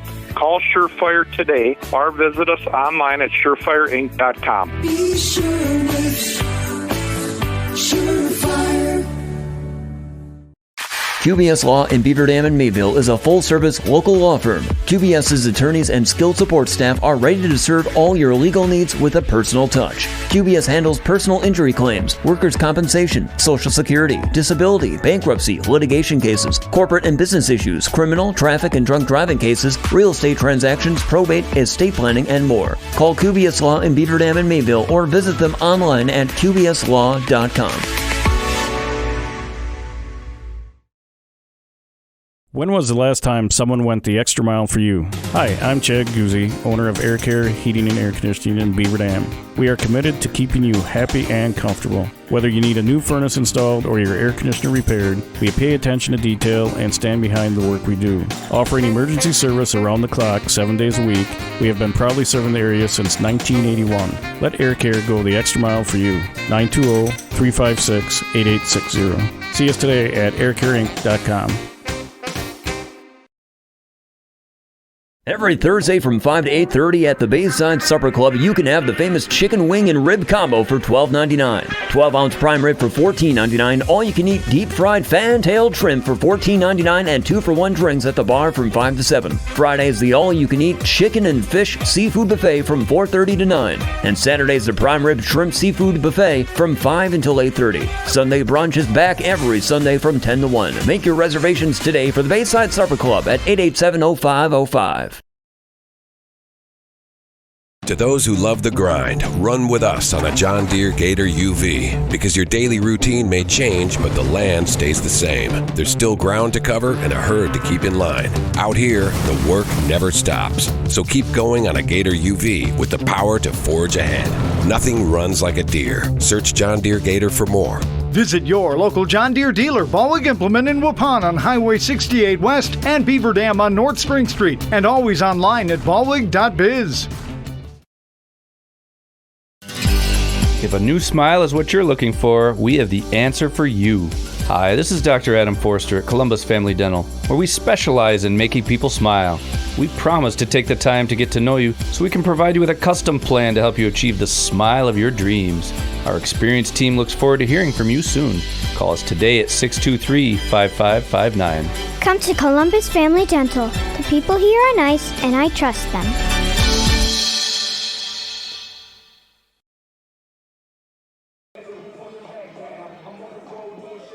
And once again, the final score in the JV game tonight. Beaver Dam a winner over Xavier 67-37. Let's run down the final individual scoring from the JV game. For victorious Beaver Dam, they go to 5-1 on the season. It was Mackenzie Gritzmacher leading the way with a dozen, including 2 3-point baskets. Also in double figures, Peyton Wheatsky with 11 and Amy Storhoff with 10. Storhoff had a couple of triples. 9 points for Layla Ashley. All those points came in the first half. She was also very active on the defensive side. 9 points for Ellen Poles, including 1 from downtown. 5 points for Olivia DeStefano. She had 1 3-point basket. Cora went with 4 points, all late in the game. 4 points for Sadie DeVries in the second half. And Corey Gundert hit a triple, so Gundert finished the game with 3. Meanwhile, for the Xavier Hawks and Coach Andy Vandehay, they dropped to 6-1. They were led in this game by Kylie Standish with 15, including a couple of threes. I've got Molly Martini for 5, Mariah Potter with 5, Katie Simon good for 4. Sydney Wanty had 3, Paige Sullivan and Anya Dvorak with 2 points each, and Brooke Feldkamp chipped in a free throw in limited playing time. She finished with 1. 67-37 your final as Beaver Dam takes the JV game over Xavier, and now we're getting ready for the start of the varsity game between these two squads. Let's take a quick 2-minute break. We'll come back. We'll talk about the varsity matchup back in 2 minutes on DailyDodge.com.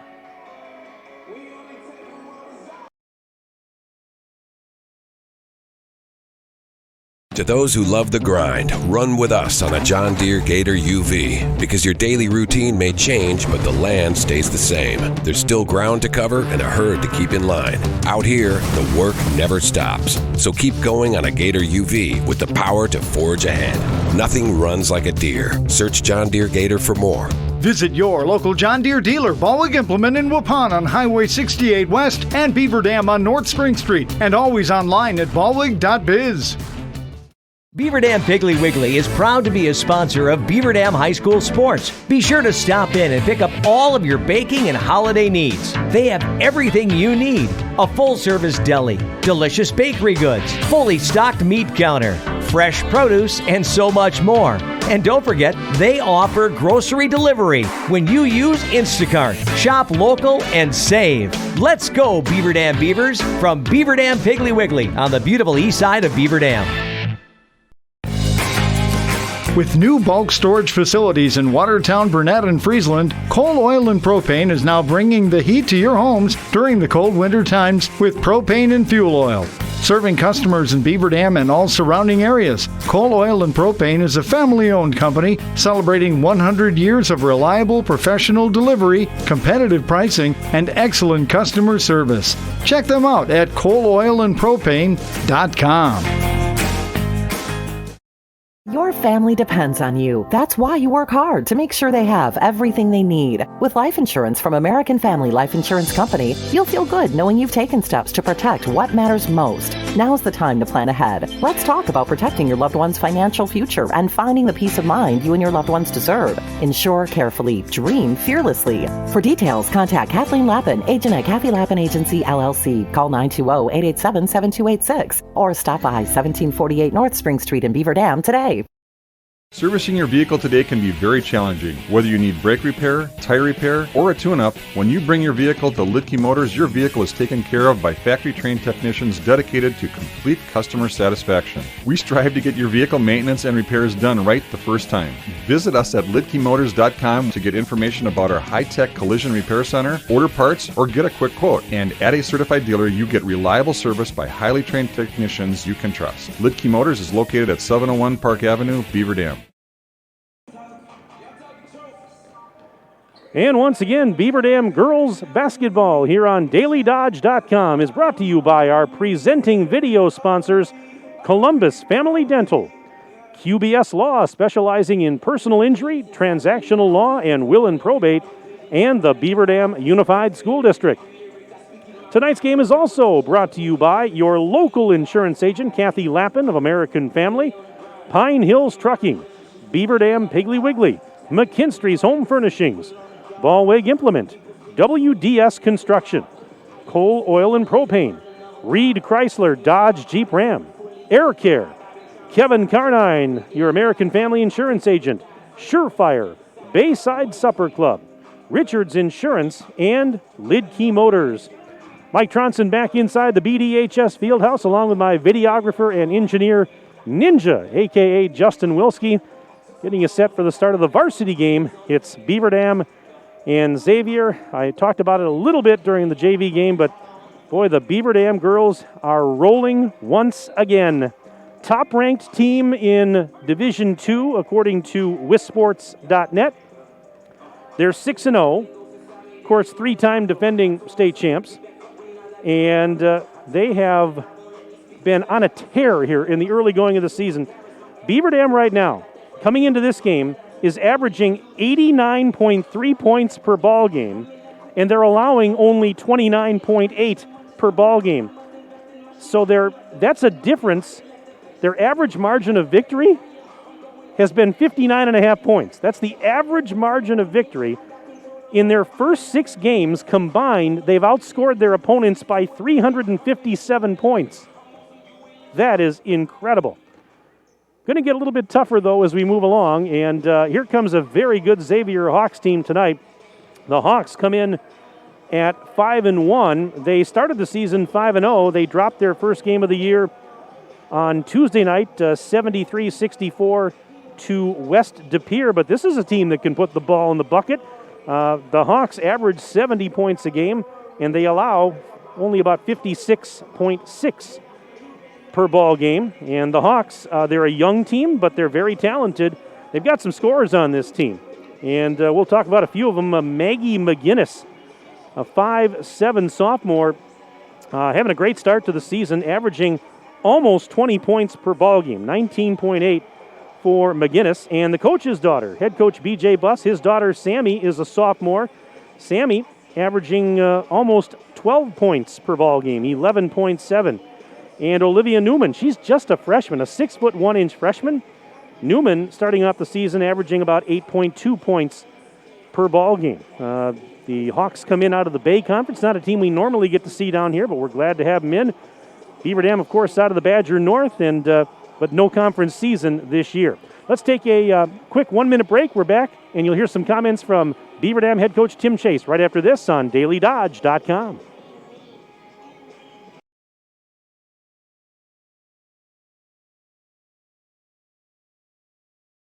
QBS Law in Beaver Dam and Mayville is a full-service local law firm. QBS's attorneys and skilled support staff are ready to serve all your legal needs with a personal touch. QBS handles personal injury claims, workers' compensation, Social Security, disability, bankruptcy, litigation cases, corporate and business issues, criminal, traffic and drunk driving cases, real estate transactions, probate, estate planning, and more. Call QBS Law in Beaver Dam and Mayville or visit them online at qbslaw.com.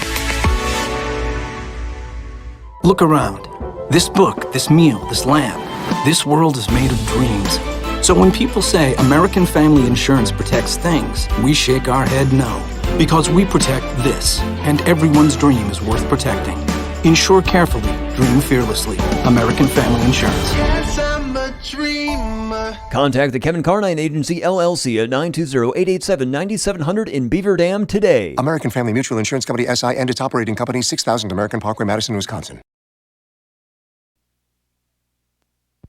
Welcome back inside the Fieldhouse. Mike Tronson standing by once again with Tim Chase. He's the head coach of the Golden Beavers. And Tim, I saw your season opener here in the Fieldhouse a couple of weeks ago. I haven't seen you since. You've been on the road. But suffice it to say, things are clicking. You're off to a 6-0 start. And could things really be going any better at this point? Because all facets of the game seem to be really in rhythm. Yeah, I mean, it's been a good start so far. We got a lot of challenging moments here between now and that Christmas break. We got 7 games left, a really tough one tonight with Xavier.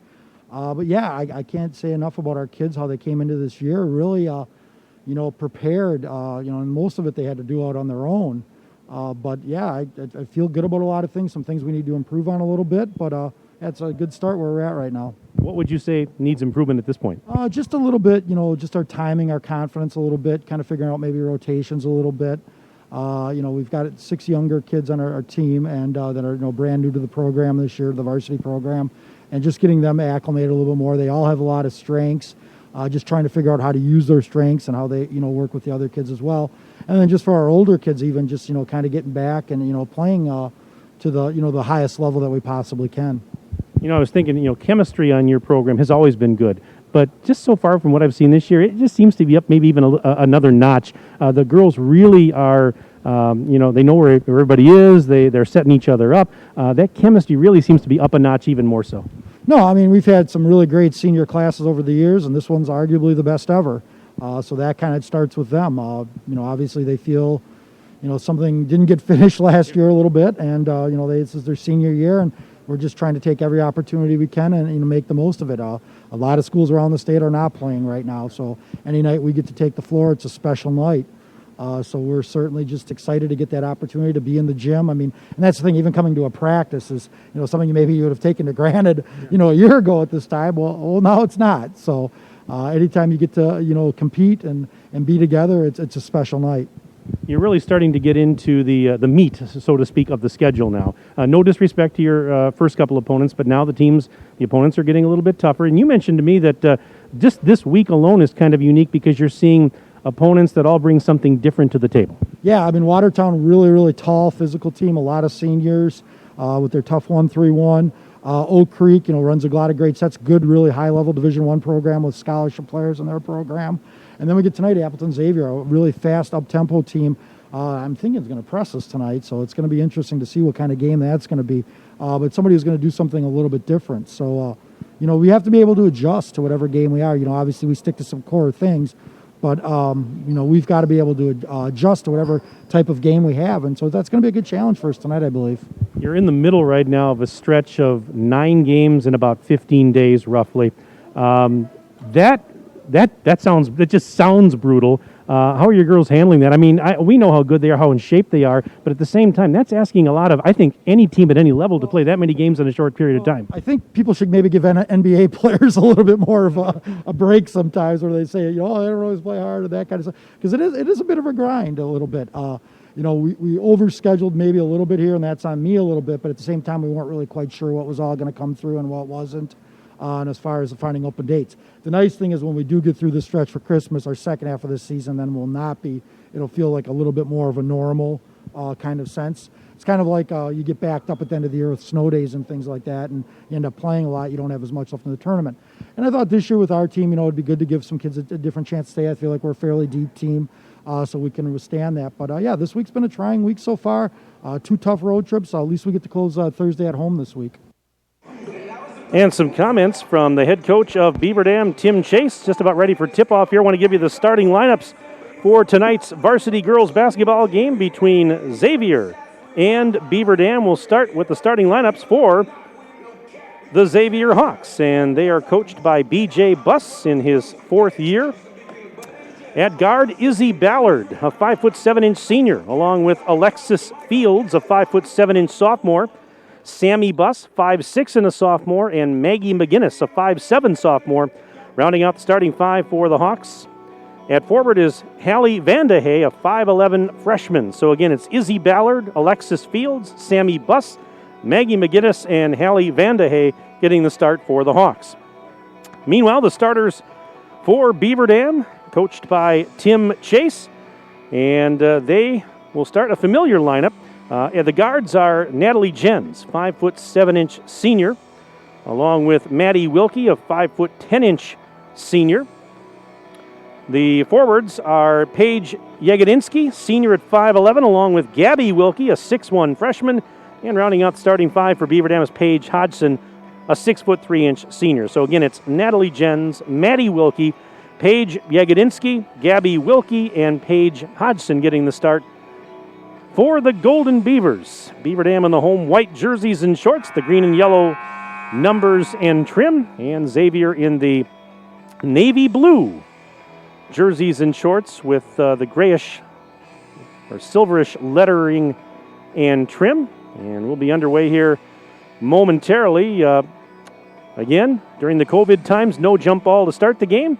The visiting team is awarded the ball to start. They will inbound at midcourt opposite the scorer's table. It's alternating possessions after that. Hawks come in 5-1, 5-0 start to the season, dropped their first game on Tuesday.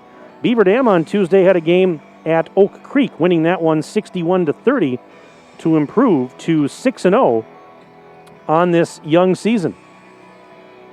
So getting ready to start. Glad to have you tuned in on dailydodge.com. My name is Mike Tronson. And his name, my videographer and engineer, is, well, depending on who you ask. It's Ninja or it's Justin Wilski. It's actually both. So here we go. It's going to be Izzy Ballard to inbound for the Hawks to start this varsity game. I guess we're ready to go now. There's the whistle.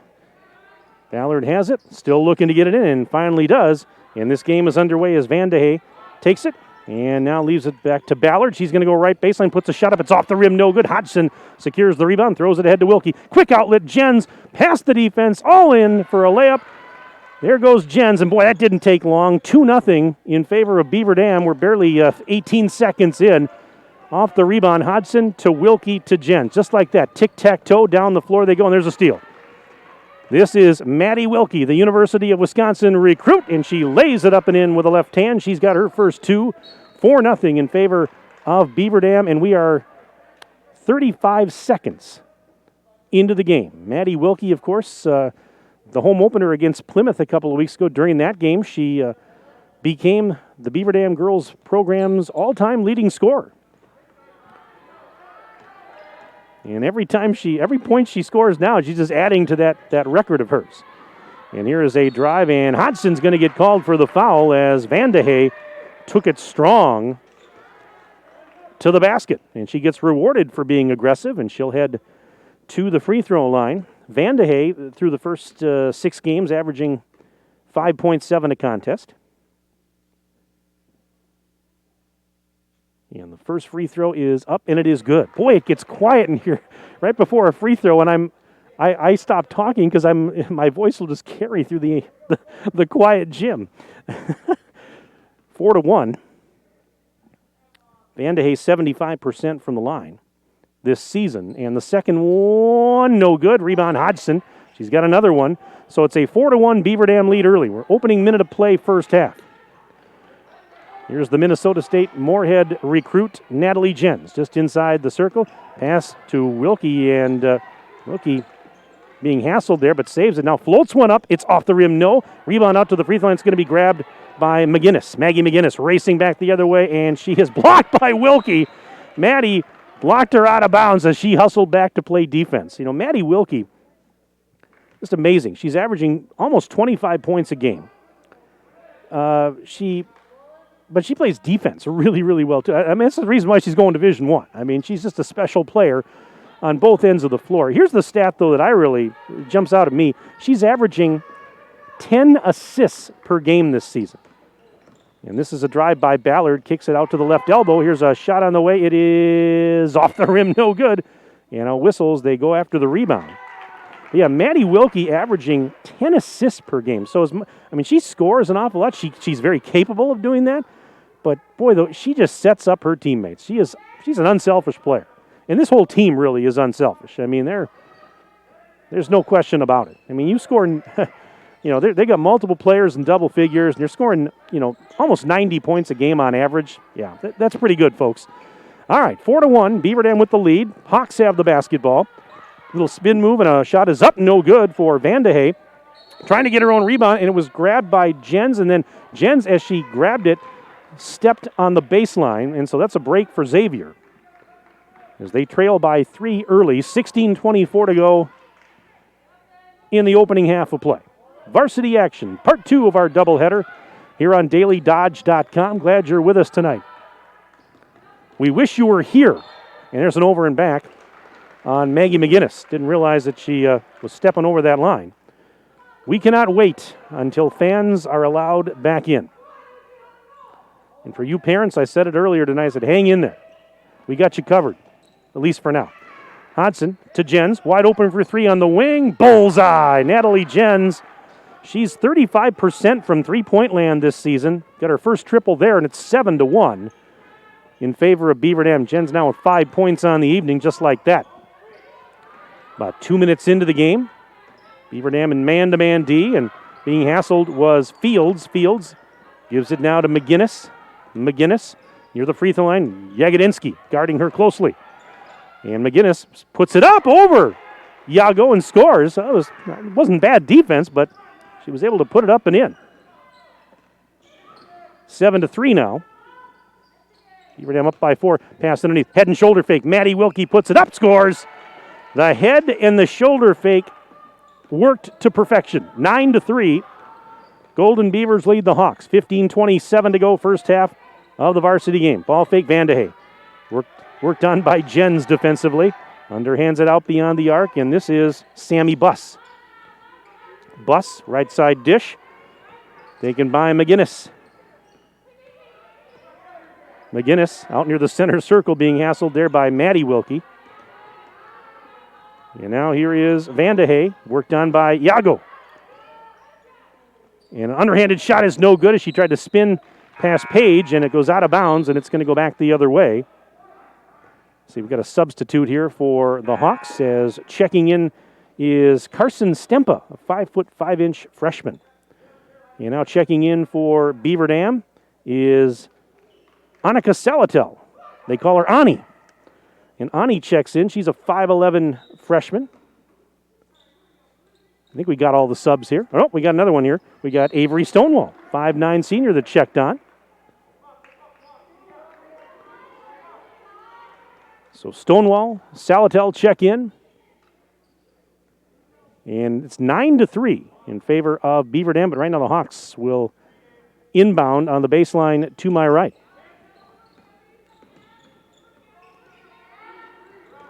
And with it on the left side, high on the left, Buss now going off a screen, working to the right wing.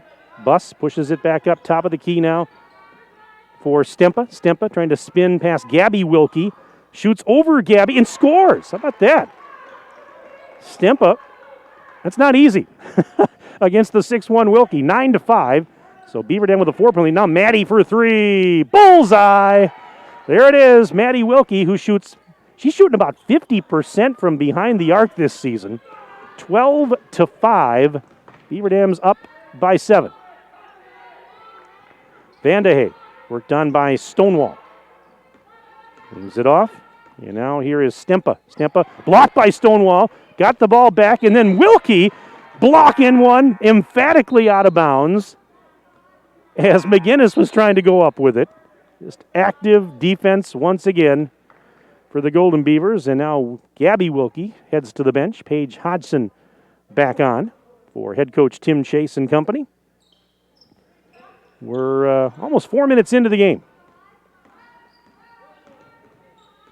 And with it now is Stempa. Bounce pass left side. And Vandehey underhanded shot over the rim. No good, but she got fouled.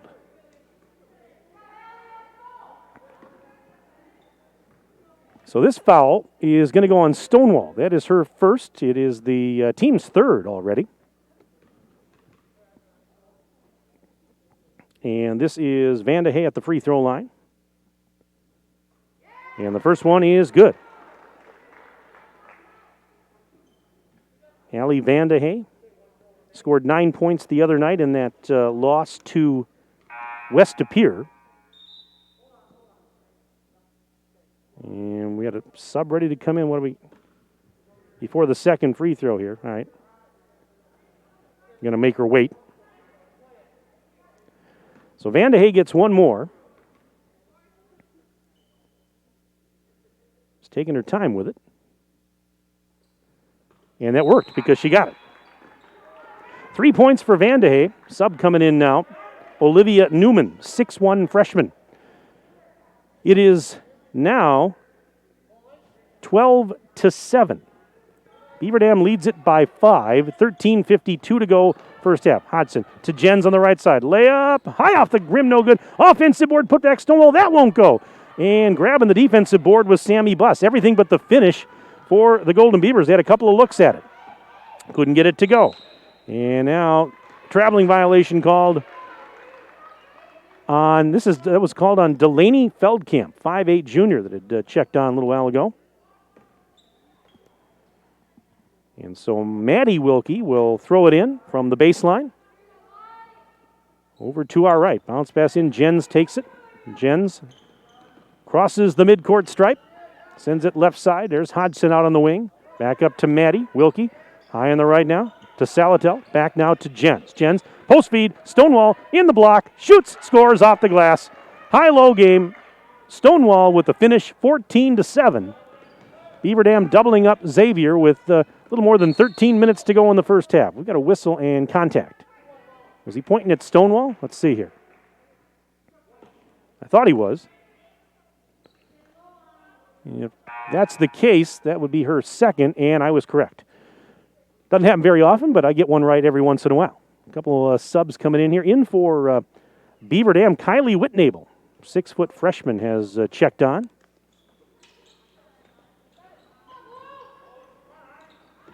And the pass in is knocked loose into the back rope. It's going to be saved by Delaney Feldkamp. I'm assuming that's Brooke's sister. Both named Feldkamp. This is Buss. And I heard from the official, I could hear it all the way up here in the nearly empty gym, 14 white. That's Hodgson, and now a timeout, I believe. Yes. So the foul was on Hodgson. 30-second timeout brought to you by Reed Chrysler Dodge Jeep Ram.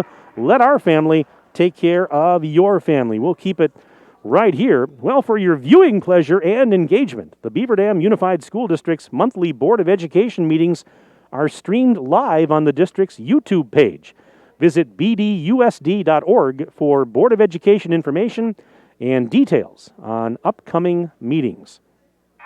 And on behalf of the BD fam, a special shout out to all medical professionals, first responders, and school nurses watching this broadcast. Without you, BD fam wouldn't be able to offer the wonderful opportunities they are during these challenging times. And boy, isn't that the truth? We hope, my wish for all of you folks tuning in tonight, I hope you're all staying very safe and healthy.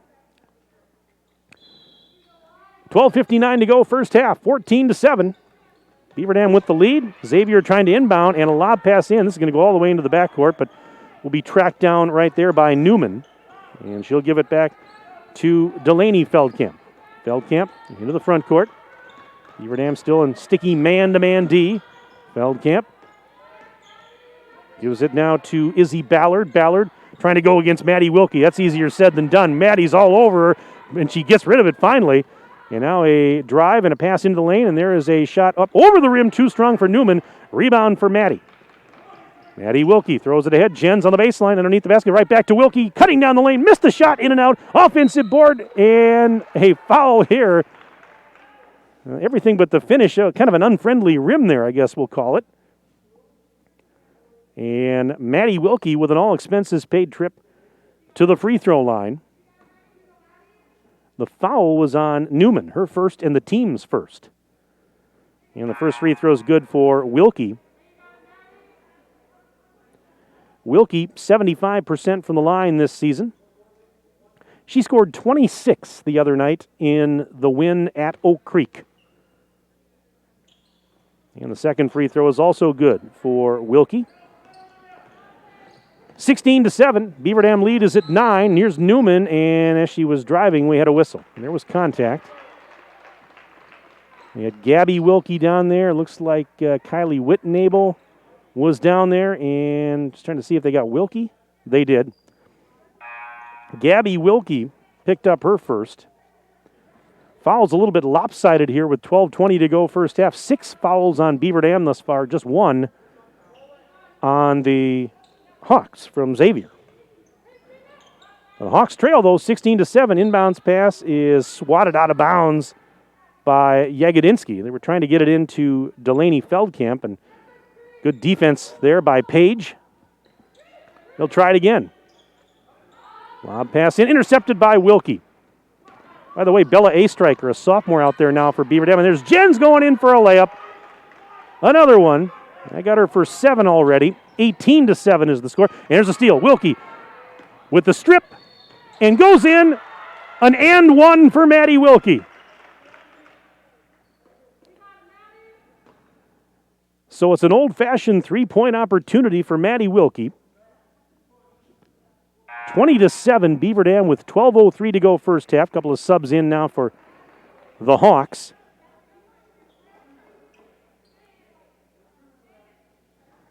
So Wilkie already with 11 points. And she'll try and make it an even dozen with this free throw, and she is true. 12 in the game for Maddie, and there's 12 minutes left in the half. 21-7, sounds like a football score, but Beaver Dam in front, ball knocked loose, scramble for it, jump ball. The arrow says it's going back to Beaver Dam.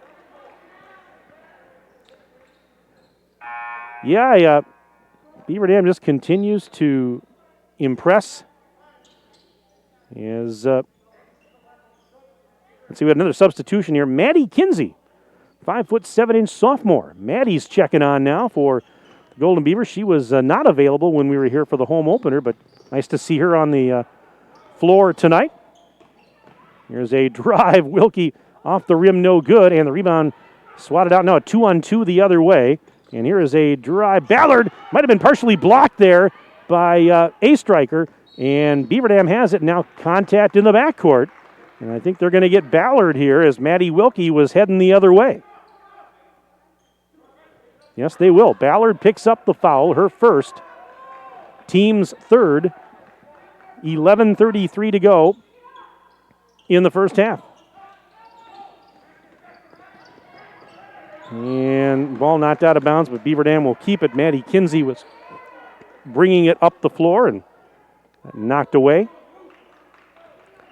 So Maddie's going to have to inbound and finds Maddie. This is Wilkie. Back over now to A-Striker. Round the horn right side. Kinsey. Maddie Wilkie takes the pass, steps inside the bubble, now back out. Over to Whitnable, free throw line right side. Back the other way. Kinsey into the lane. Nice pass to a cutting Wilkie. Oh, my goodness. What a bounce pass. Wilkie with the finish, but Kinsey with a gorgeous pass. Oh, my. And here's a three at the other end. It's no good. And they're fighting for the rebound. Kinsey tied up by Vandehey. And they call a jump ball. This time the Hawks will keep possession. 10:54 left in the first half. 23-7. Beaver Dam on top of Xavier. Wilkie knocks a pass, the inbounds pass, into the curtain, out of bounds.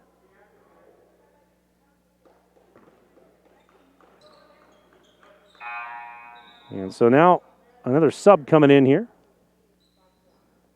Actually, Carson Stempa returning for Coach B.J. Buss. And the bounce pass in. And here is a shot in the lane, no good for McGinnis. Rebound, Whitnable has the defensive board off the miss by McGinnis. 10:40 and counting left in the half. Maddie Wilkie inside the free line, whips it down low. Jagodinsky out now to Whitnable, right side. Now up to Wilkie again. Maddie finds Whitnable, guarded by McGinnis. Yago going to try a three. That's off the rim, no good. Whitnable, the offensive board. Put back, Kylie, counted off the glass. Kylie Whitnable averaging about 5.3 a game. Got her first two. 25-7, 18-point Beaver Dam lead. Kinsey went down. There was a whistle, and looks like they're going to get her for the foul. Maddie Kinsey's first personal. It's going to put Sammy Buss, coach's daughter, at the charity stripe. But first, wholesale substitutions. Got a hockey line change here for the Golden Beavers. So here's Buss at the line, where she is 50% on the season. And the front end of the bonus is good. Beaver Dam now with 7 fouls. That's her first point of the evening. Buss averaging 11.7 a game through the first 6, and that one is good. 25-9, still a 16-point Beaver Dam lead as we approach the 10-minute mark and counting of the opening stanza. Jens, bounce pass into the block. Stonewall puts a shot up. It's off the rim, no good. And that rebound pulled down by McGinnis. She's off to the races. McGinnis down low on the right, spins past the defender, puts it up. That's no good. A striker tipped the rebound out to Stonewall and gives it to Wilkie. Maddie leading Jens, and Jens taking the pass going in, underlaid the shot. But that's the bad news. Good news, if you're a Beaver Dam fan, is a free throw trip for Jens. 9:50 to go in the half. Jens just under 50% from the line on the season. First one is good. Jens scored 9 the other night in that game against Oak Creek. She's averaging 16 per contest. A couple of rebounds per game, 5.5 assists per ball game for Jens. That one's good. Got them both. 9 points in the game for Natalie. It's 27-9. Beaver Dam on top. 9:43 to go first half. The lob pass. This is Ballard. Rainbow three. It's no good, but an offensive board. Stempa, they kick it back, and Maddie Wilkie blocks McGinnis. Oh, another emphatic block for Maddie. And now she takes a pass inside the center circle, and there was another bump and another whistle. Yeah, there's not much she can't do. Again, boy, the Badgers are getting a special one. They are getting somebody really special. Coach Jonathan Sippis and the Badgers, they are looking forward to her arrival in Madison. I tell you what, you can't have her just yet, Coach. You can't have her just yet. Got some stuff going on here yet for the next few months. Jens takes the inbounds feed with 9:25 left in the half. Here's Hodgson for three. No good. Oh, it did go through. I thought it was going to bounce off and it went through. Hodgson, I spoke too soon. It's 30-9. And the ball out of bounds at the other end. I just assumed. Nope. It went through. But Beaver Dam gets it right back. And a one-handed baseball pass in to a wide-open Jens. That's an easy layup to make it 32-9. Golden Beavers on top of the Hawks. 9 minutes to go first half. Ball was going out of bounds. Tried to save it, but they threw it back in right to Wilkie. Wilkie leading ahead to Jens on the pass. She missed the layup off the rim. Ball's out of bounds going back to the Hawks. Oh, turnovers. Again, that's just, as good as this Hawks team is, as we got subs coming in now for Beaver Dam. Let's see. Riley Zarnecki, 5'10 freshman, is in. Gabby Wilkie checked back on. Ani Salatel came back in. But, there's a strip and a steal, and how about that? Maddie Wilkie with another layup. 34-9, Beaver Dam. And a shot is up off the rim, no good for Feldkamp. And Maddie Wilkie with a rebound. Throws it to Jens. To the corner. With it there is Zarnecki. Back to Jens. Right down the lane. Floats it up. Missed. Hit the front of the rim. A little bit short. And that is Feldkamp with the defensive board.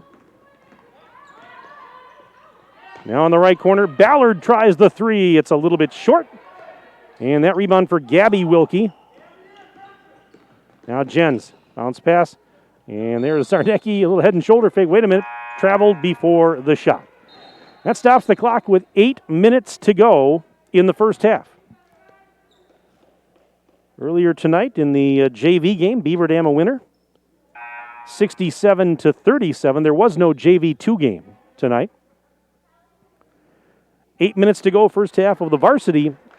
And right now it is Beaver Dam up 34-9.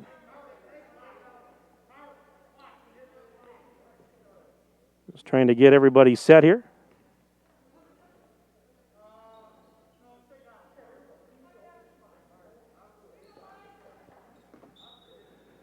So the Hawks will inbound, and this is Feldkamp. Throws it ahead. Salatel with a steal. Layup. Count it. And one. So how about that? It's an and one, an old-fashioned three-point opportunity for Ani. It's 36-9 and a free throw pending. The free throw's up, and it is no good for Salatel. They fight for the rebound, and they call it jump ball. And it's going, Beaver Dam is going to keep possession. But just a great defensive play once again by Beaver Dam. Salatel with the steal and the layup. And here's Zarnecki off the glass, took the inbounds pass. She was open on the left doorstep. That's an easy bucket, 38-9. Beaver Dam rolling here by 29 right now. 7:39 to go first half. And there's another turnover. Salatel, and then she lost it. McGinnis in for a layup, count it. That's Maggie McGinnis, making it 38-11. Beaver Dam still in front comfortably. Jens floats one up. It's off the rim. No good. And that rebound pulled down by Fields. Fields ahead to McGinnis. McGinnis inside the free throw line, out to Fields, top of the arc. She goes right side. Towards the block. Then ran into Jens. Pass to a cutting McGinnis. Left side she goes. Missed the layup. And an offensive board put back. That won't go for Ballard. And Beaver Dam has it. By the way, Carly Lappin out there on the floor now for Beaver Dam. She wears 33. She's a 5'7" sophomore. Here's Gabby Wilkie. Out to Salatel. Pass in. Oh, bad pass intercepted. Here come the Hawks back to the McGinnis now 1-on-2 the other way, and she's going to have to slow down, let traffic catch up. She was going in 1-on-2, and now a foul. This is going to go on Lappin. And she was trying to deny that pass for Fields. For Lappin, that's her first, team's 8th. And it's going to put Fields at the free throw line, where she is 44% on the season. Now subs coming in on both sides. 6:39 remaining in the opening stanza. We're rapidly approaching intermission here at the field house. Mike Tronson, Justin Wilski with you on the dailydodge.com video stream. Beaver Dam wrestling on the stream tomorrow night and boys basketball on Saturday. Free throw in and out, no good. Bonus is missed. Lappin got the rebound. And she'll bring it across the timeline and find a striker. Bella gives it now to Zarnecki. Bounce pass back over to Kinsey. Addie Kinsey whips it down low. There's a striker, catches the pass, couldn't get a shot up, just drives back out. Over to Lappin again on the left wing side, and a pass intended for Kinsey is out of bounds, and that turnover will give it to the Hawks. But first, 5 new players in for the Golden Beavers. All the starters are back in after Coach Tim Chase had taken them out for just a brief little bit. They're back on, 38-11. 6 minutes to go in the half.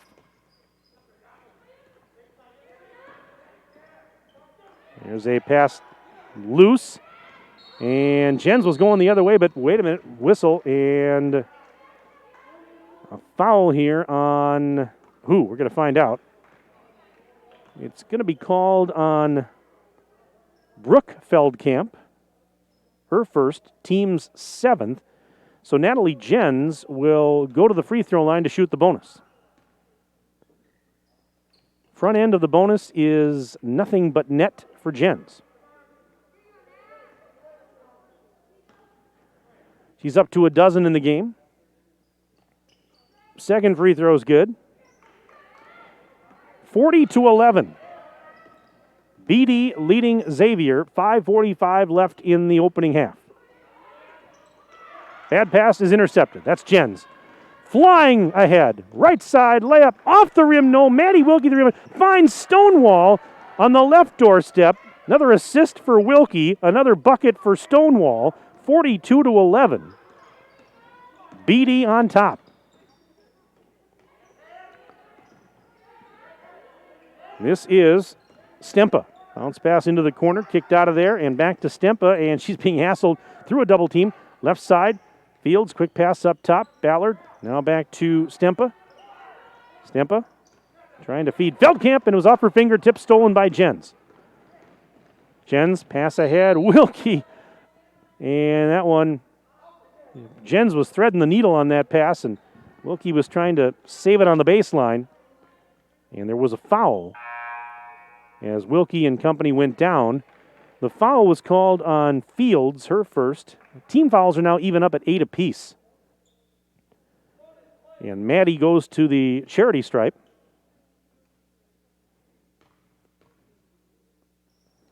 Front end of the bonus is good for Maddie.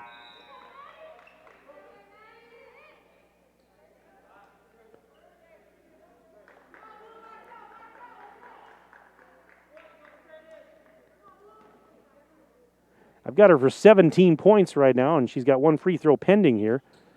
And that one is good. Make it 18 points in the half for Wilkie. 44-11.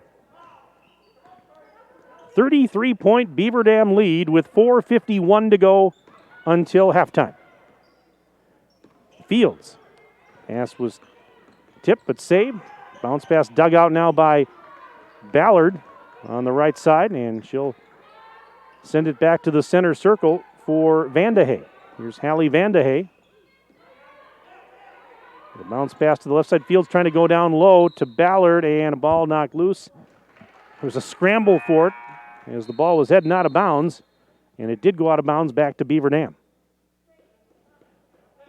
4:28 left to play in this first half. Beaver Dam, I mentioned it a little bit earlier, but the Golden Beavers right now, as the inbounds pass goes to Jens, in the stretch, they're right in the middle of a stretch where they're playing 9 games in 15 days. I tell you what, there's a nice post feed, and there's Whitnable. Shot is up off the rim, no good, and the rebound for Fields. I tell you what, NBA players don't play 9 games in 15 days. So, my goodness, that is a brutal grind as the ball is out of bounds. But I guess if any team can handle it, it would have to be Beaver Dam. But you know what? If they get a little tired during this stretch, I don't blame them. Because that is a grind. There's no other way to put it. You know, as good as this team is. Here's Jens for 3 in the corner. In and out. Offensive board put back. That won't go for Jagodinsky, and it's out of bounds, and Beaver Dam's going to keep it. Yeah, I wouldn't blame them if they got a little tired. Now, the good news is that they come through that stretch unscathed. Well, then the second half of the season, there's a pass In and out, no good for Hodgson. Out of bounds off of Jagodinsky, and it's going to go back to the Hawks. But once you come through that stretch, then the second half of the season, things aren't going to be so brutal. You're not going to have to play 3-4 games every single week, but again, we talked about how Coach Tim Chase wanted to front load the schedule a little bit, on purpose to get as many games in early as possible in case things got worse with the pandemic. They had to shut down. Boy, teams trading turnovers here, and now it's Jens. The other way, 3:27 to go. Nice pass to a wide open Kylie Whitnable.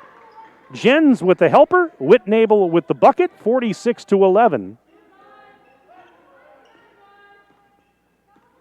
And the beat just goes on. 3 minutes and change left in the half. And I thought I had it busy next week when I have, 4 games to broadcast. That's nothing. Here comes Jens. 3-on-0. Jens. Layup is good. 48-11. As Beaver Dam is rolling here as we rapidly approach halftime. And a foul here on Wilkie, getting a little too up close and personal with Fields.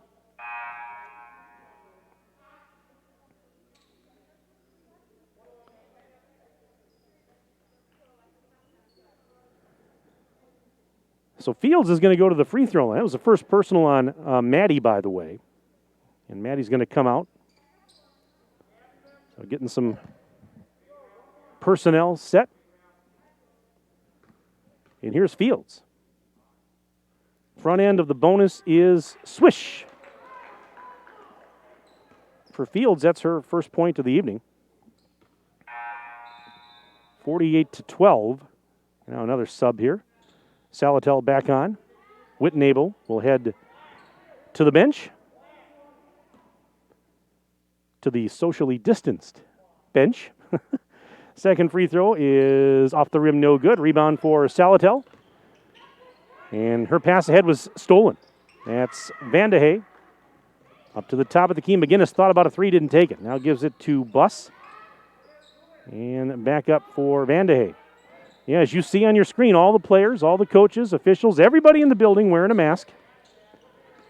The benches, there's social distance even on the bench. The chairs are 6 feet apart for players and coaches in the bench area.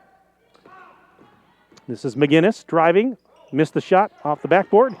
And as they fight for the rebound, there's a shot up. No good, but a foul. An offensive board led to a putback opportunity and now free throws for Izzy Ballard.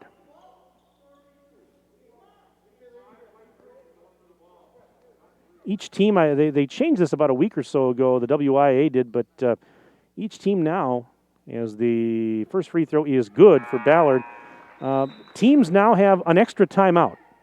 They're awarded for, because of the COVID and having to stop once in a while for sanitizing and maybe replacing the mask if they have to. Second free throw is good. 48-14. 2:08 is all that remains in the opening half. Gabby Wilkie. Left side in the block, kicks it out. Here's a three on the way. It is no good for a striker. And the defensive carom goes to McGinnis. Racing ahead. McGinnis missed it a little bit short. Whitnable has the defensive rebound with $1:48 and counting left until halftime. Here's Salatel. Right side in for an underhanded scoop shot. She got it. Ani's got 4 in the game. And now a steal off the inbounds. A striker. Over to Kinsey.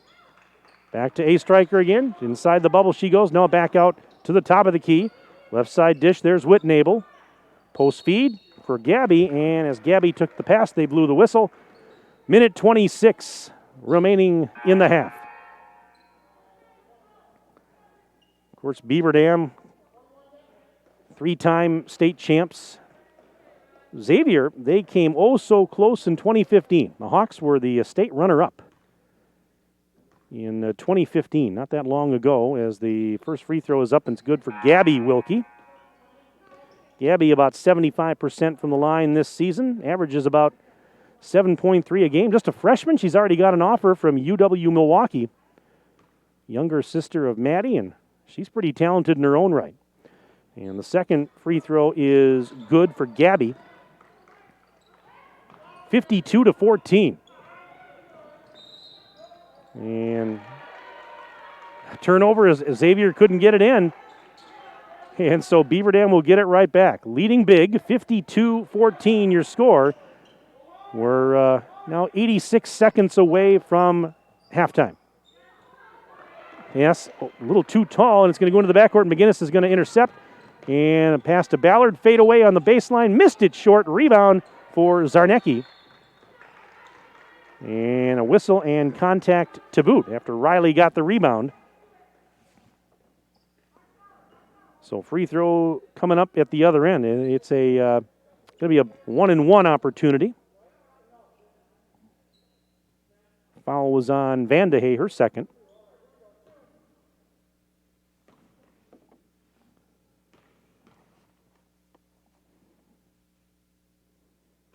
And the first one is no good. I beg your pardon. I said 1-and-1. It's actually a two-shot attempt. It's actually double bonus. My mistake.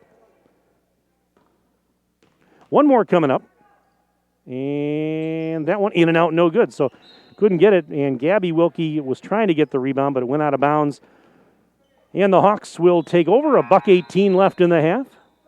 You're watching Beaver Dam girls basketball. The Golden Beavers on the dailydodge.com video stream. Welcome into the broadcast, everybody, on a Thursday night. Tomorrow night, Wade Bates, my good friend and colleague, will have Beaver Dam wrestling for you here on the dailydodge.com video stream.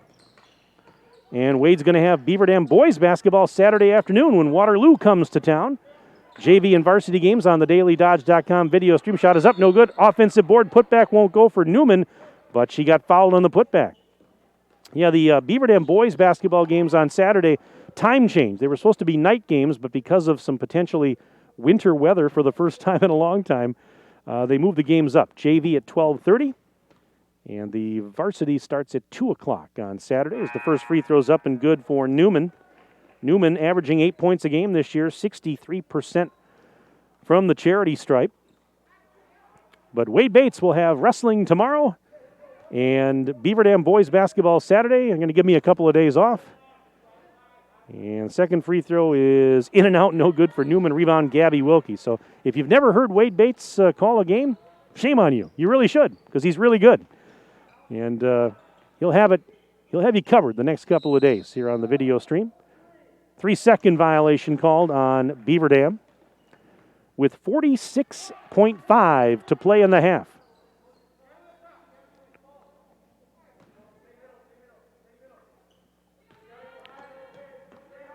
And this is Buss.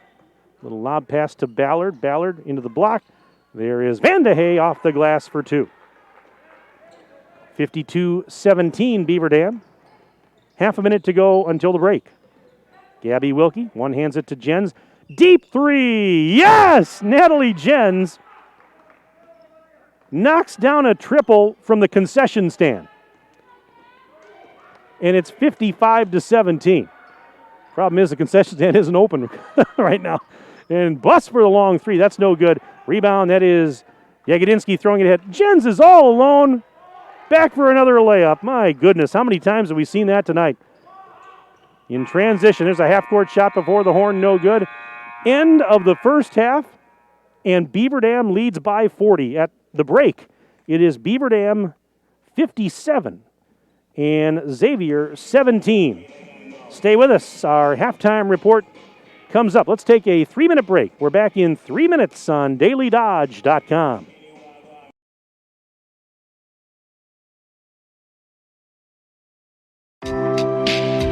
My dentist cares about me. Hi, this is Dr. Adam Forster. At Columbus Family Dental, we care about you and your entire family. We're here to provide comprehensive, convenient care for you and your loved ones in a comfortable, laid-back environment. Whether you need braces for the kids or cosmetic work for yourself, we're here waiting for you. Call us today at 623-5559 to set up your no-pressure, free consultation to see if we're the right fit for you.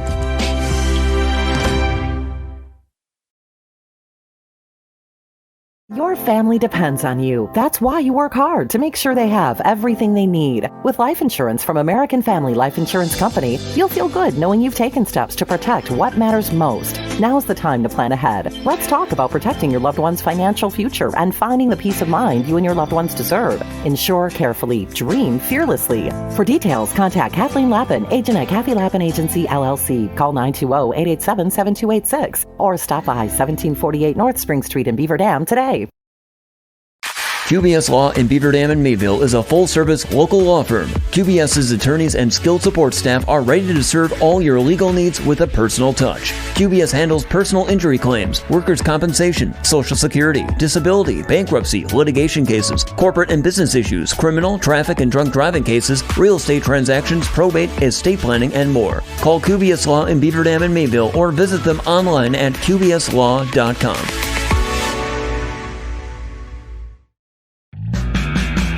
Beaver Dam-based WDS Construction offers commercial, general contractor, and pre-construction services in the cold storage, educational, food, industrial, hospitality, medical, and retail markets. Across the nation, WDS provides a better construction experience from groundbreaking to grand opening. And here in its home state, WDS wishes the Beaver Dam Beavers a safe and successful season. It's back! Employee Pricing Plus on nearly all of our models during the Big Finish sales event at Reed Chrysler Dodge Jeep Ram in Beaver Dam.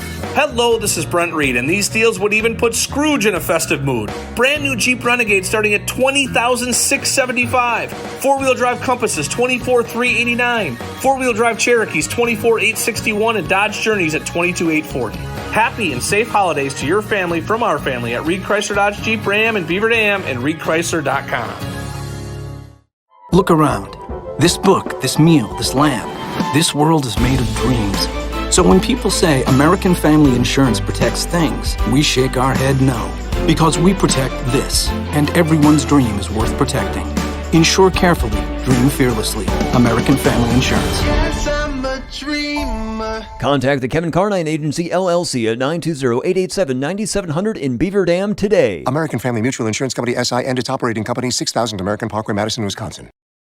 Every Thursday from 5 to 8:30 at the Bayside Supper Club, you can have the famous chicken wing and rib combo for $12.99. 12-ounce prime rib for $14.99. All-you-can-eat deep-fried fan-tailed shrimp for $14.99 and 2-for-1 drinks at the bar from 5 to 7. Friday's the all-you-can-eat chicken and fish seafood buffet from 4:30 to 9. And Saturday's the prime rib shrimp seafood buffet from 5 until 8:30. Sunday brunch is back every Sunday from 10 to 1. Make your reservations today for the Bayside Supper Club at 887-0505. Halftime here at the varsity game, and at the break, it is Beaver Dam in front of Xavier. It's the Golden Beavers 57 and the Hawks 17. Once again, our presenting video sponsors for tonight's broadcast here on DailyDodge.com are Columbus Family Dental, QBS Law, specializing in personal injury, transactional law, and will and probate, and the Beaver Dam Unified School District. And we thank our other sponsors that bring you this coverage. Your local insurance agent, Kathy Lappin of American Family, Pine Hills Trucking, Beaver Dam Piggly Wiggly, McKinstry's Home Furnishings, Ballweg Implement, WDS Construction, Coal, Oil, and Propane, Reed Chrysler Dodge Jeep Ram, Air Care, Kevin Carnine, your American Family Insurance agent, Surefire, Bayside Supper Club, Richards Insurance, and Lidkey Motors. So it's a 40-point Beaver Dam lead at halftime. Let's run down the individual scoring from the first half. For Beaver Dam, they were paced by Natalie Jens. She had 20, including 2 3-point baskets. Maddie Wilkie right behind with 18 points, including 1 from downtown. It was several players with 4 points each. I've got Avery Stonewall, Kylie Whitnable, and Ani Salatel, all with 4 points each for Beaver Dam. A triple for Paige Hodgson. Hodgson had 3 in the first half tonight. 2 points for Gabby Wilkie and another 2 for Riley Zarnecki. Meanwhile, on the Hawks side of the ledger, they were paced by Hallie Vandehay with 5, including 3 points from the free throw line. 4 points for Maggie McGinnis. Several players with 2 points each. Izzy Ballard, Sammy Buss, Carson Stempa, all with 2 points each for the Hawks. And a couple players chipped in a free throw. Alexis Fields and Olivia Newman with 1 point each on free throws in that first half. So it's a 40-point Beaver Dam lead, 57-17 at the break. I mentioned that Beaver Dam is in the midst of a very, very busy stretch of games. After today, their next game is going to be Monday night here in the field house against Edgewood. Then Tuesday night, they've got Janesville Parker coming in. And next week, Thursday, a home game against Sauk Prairie. Follow that up with a road trip Saturday of next week, the 19th of December, down to Janesville Craig. And then you turn around after that, Monday the 21st of December, the Marshall girls are here in town to play in the field house. That's a varsity-only game. And then on Tuesday night, December 22nd, Beaver Dam girls the next night after Marshall go to Waupun to play the Warriors for a road game. So what a stretch of games this is. And, of course, we will be broadcasting all of the home games for sure. I just got a message from Cale Zomer before the game tonight that we are allowed actually to go to Waupun and broadcast that game on the 22nd, which is that was breaking because initially we weren't sure if we could do that game.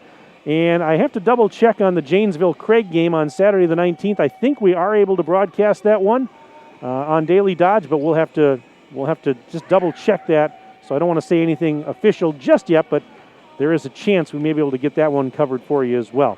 I mentioned that tomorrow night, Wade Bates has Beaver Dam High School wrestling for you on the dailydodge.com video stream, varsity at 7 o'clock.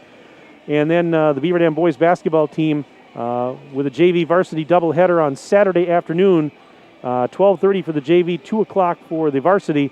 All those streamed right here on the video page at dailydodge.com. Let's take a 2-minute break. Back in 2 minutes. Get you ready for the second half after this on dailydodge.com.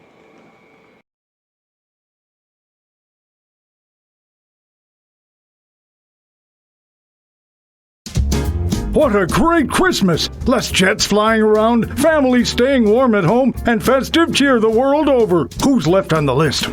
De Silva, Kahn, Muller, and Norberg.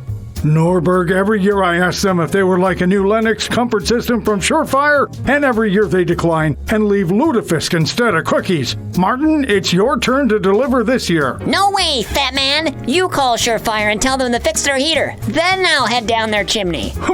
Well, they don't have a chimney, but they do have an effluent line. Very funny, big guy. Just call Surefire and order a Lennox for them already. Happy holidays from your friends at Surefire. Act before the end of 2020, and you could have a top-of-the-line Lennox home comfort system installed for as little as $116 per month. Call Surefire today or visit us online at surefireinc.com. Be sure with Surefire.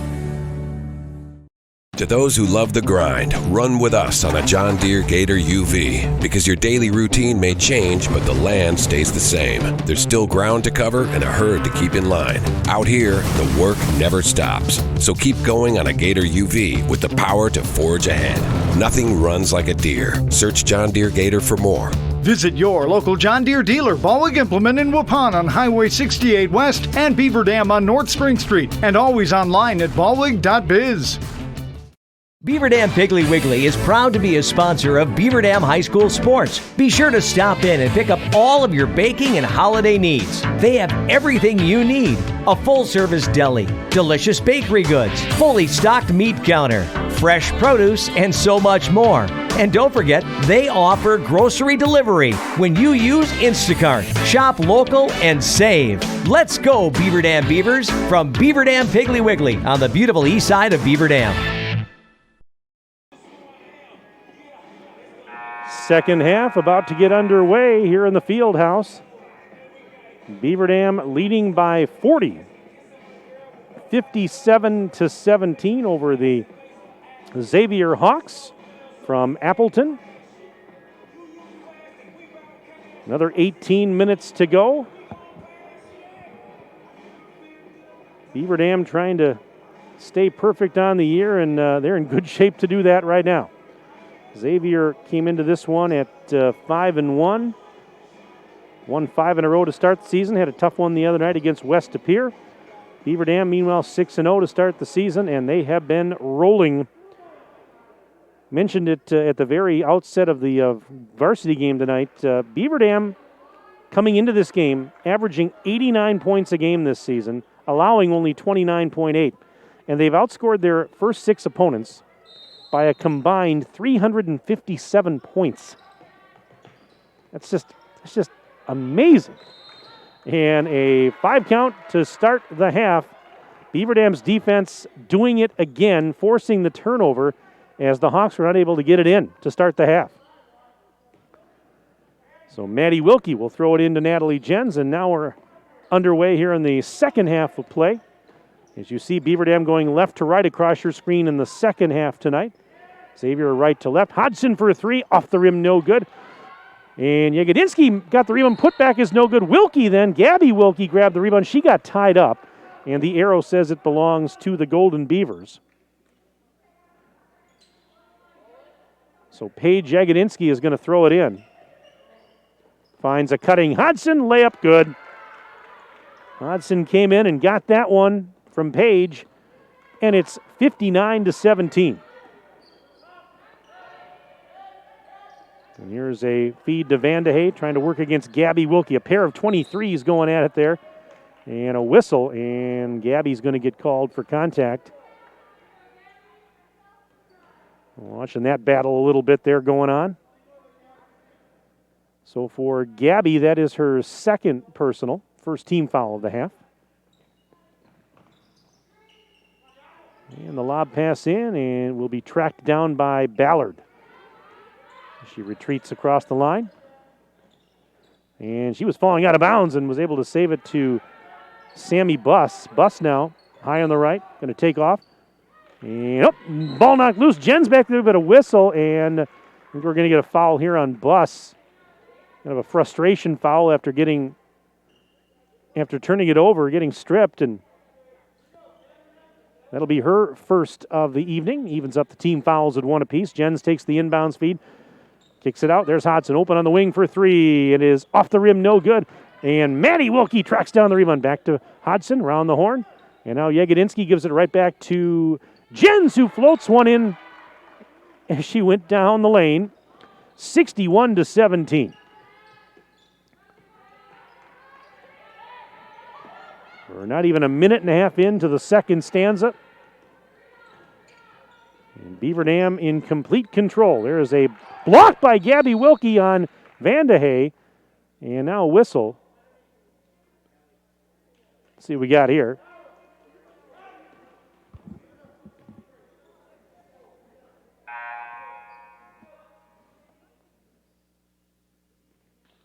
Just getting everything sorted out here.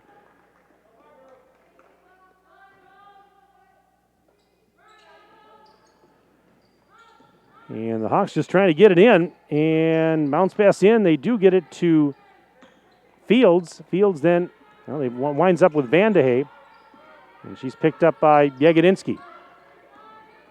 Vandehey, Yago on her, and just takes it away. And gives it to Maddie Wilkie. Maddie, little hesitation move.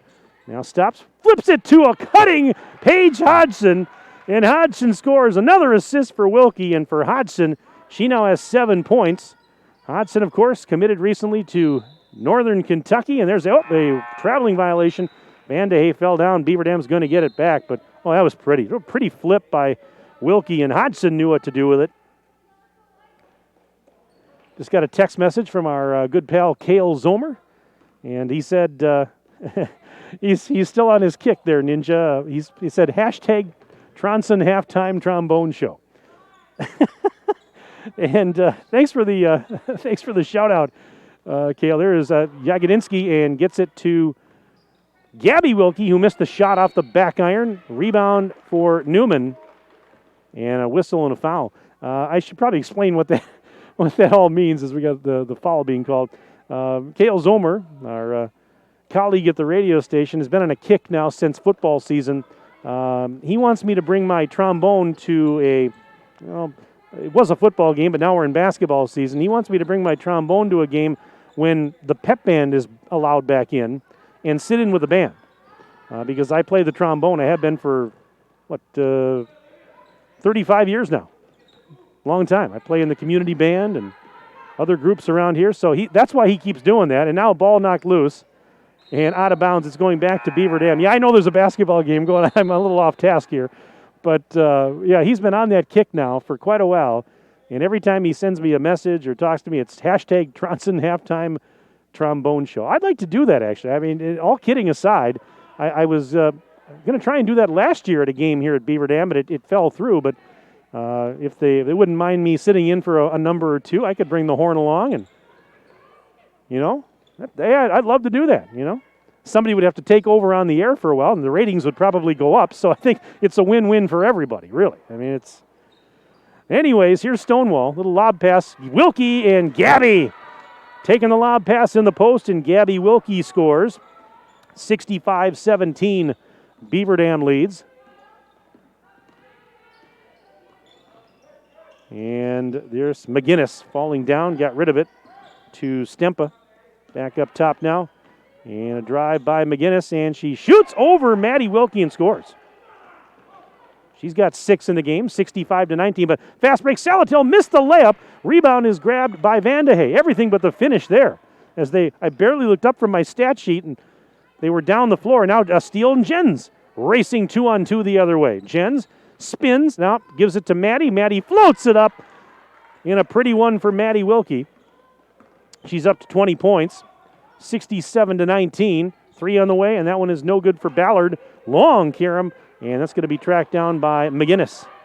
She goes off the screen. Right side. Ran into Stonewall and lost the ball in the process. Jens takes it, throws it ahead. Here's Maddie. Right side. And Maddie to her sister Gabby. Maddie with the helper. Gabby with the layup. 69-19. It's a 50-point Beaver Dam lead with 13:49 to go. And that is Fields running into Stonewall.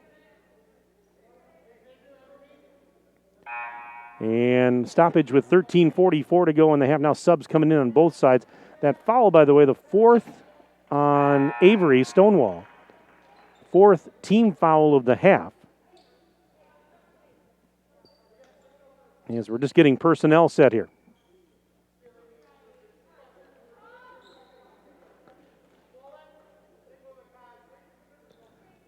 All right, so Buss will inbound. Lob pass in. Daven up top, and now lob to the free throw line. There's Newman. Newman turns around, and swish for Olivia Newman. 69-21. Golden Beavers on top of the Hawks. A-striker kicks it out. Long 3. Oh, and it's good. Salatel hits the NBA range 3. I've got her for 7 in the game. 72-21. Just over 13 minutes left to go. I was talking about Beaver Dam in that stretch of a lot of games. Here's a 3 on the way for Buss. No good from the right side. Hodgson leaps for the rebound and gives it to A-striker. Beaver Dam in that busy stretch of games.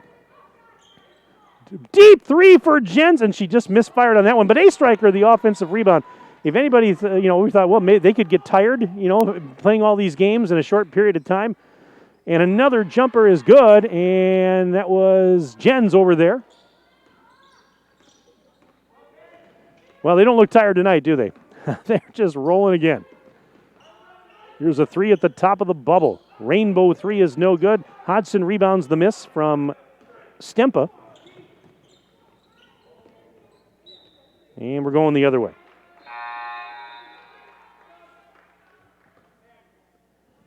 .23 left.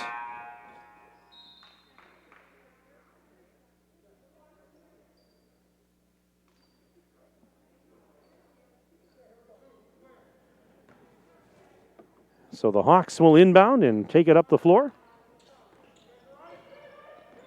Talking about Beaver Dam's busy stretch of games. And here's Stempa with a shot up. It's no good. Fighting for the rebound, and who's got it? And that is a rebound for Vandehey, and she's fouled on the putback. Xavier's next game comes up this Saturday. Oh, wait, beg your pardon. It's going to be on, let's see here. look at the right schedule here, first of all. Actually, it's going to be next Tuesday. They go to Seymour for a conference game. And the first of two is no good for Vandehey. So Tuesday night, the Hawks are in action at Seymour, and then let's see what they've got here. Well, they've got it says on the schedule Green Bay East on December 18th, but Green Bay East and West are not playing, so I doubt that game's going to occur. Maybe just didn't take it off this schedule that I have here. Second free throw, in and out, no good, and the rebound for the Golden Beavers. That one taken down by Maddie Kinsey. Gives it to Yegedinsky. Puts the ball above her head. Now over to Whitnable at the free throw line and lost the handle and got it back. Now she goes down the lane and she's blocked by Delaney Feldkamp. And as the Golden Beavers were working it down the floor, the ball was tipped out of bounds into the Hawks bench. Yeah, this schedule is probably not the most accurate that I have here for Xavier, but I do see Tuesday night at Seymour for sure. There's a shot high off the glass and in. And that one was Carson Stempa. 74-23 Beaver Dam. And of course we'll have with this lopsided score, we'll have a running clock. There's a pass backdoor intended for Salatel out of bounds as Stempa was trying to play sticky D on Ani Salatel. But we'll have a running clock here once we get to the 9-minute mark of the second half. That's the way it works, is with if one team's ahead by 40 or more, then the last 9 minutes of the game will be a running clock, no stoppages, unless there's a timeout or an injury, something of that nature. Here's a shot up, no good for Stempa. Rebound, Yegedinsky throws it ahead. A striker on the run, 2-on-1. She goes in right side, missed the layup. And the rebound pulled down by Fields. She's racing ahead. Kicks it out to Stempa. Stempa's jumper halfway down, it popped out. Yago the rebound and throws it ahead, and Whitnable wasn't looking, and she's not going to be able to catch up with it. Well, Whitnable just never turned around to see the feed coming her way. And so a turnover there.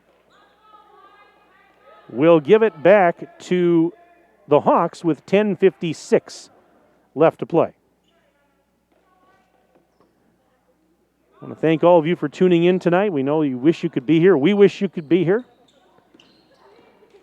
But we're trying to do the next best thing for you. As I said earlier. Oh, and a big three-pointer for Buss. Timeout.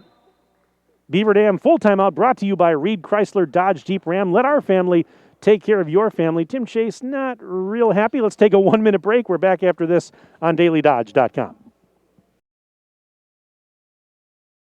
When was the last time someone went the extra mile for you? Hi, I'm Chad Guzzi, owner of Air Care Heating and Air Conditioning in Beaver Dam.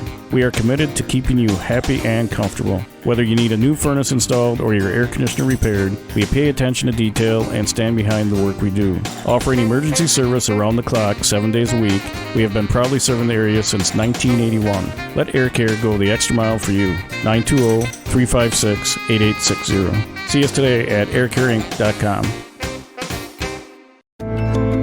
Hi, this is Dr. Adam Forster at Columbus Family Dental. If you've been unhappy with your smile, it's time that you come and see us. Our team of doctors are waiting to help you get your smile back. We'll take the time to talk with you and treat you like a member of our family, not just another number. Whether it's a whole mouth makeover or simply a little tweak, we'll find the right solution that fits you. For your free, no-pressure consultation, call us today at 623-5559.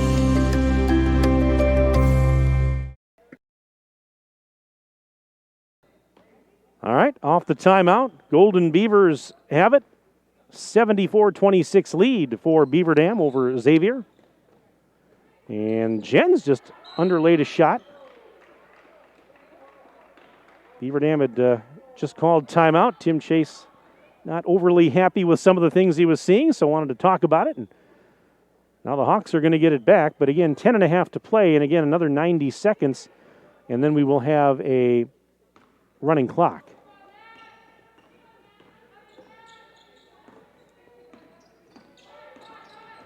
But right now, here's a shot up by McGinnis over the defender. Missed it, but an offensive board for Newman, and Maddie Wilkie knocked a pass out of bounds.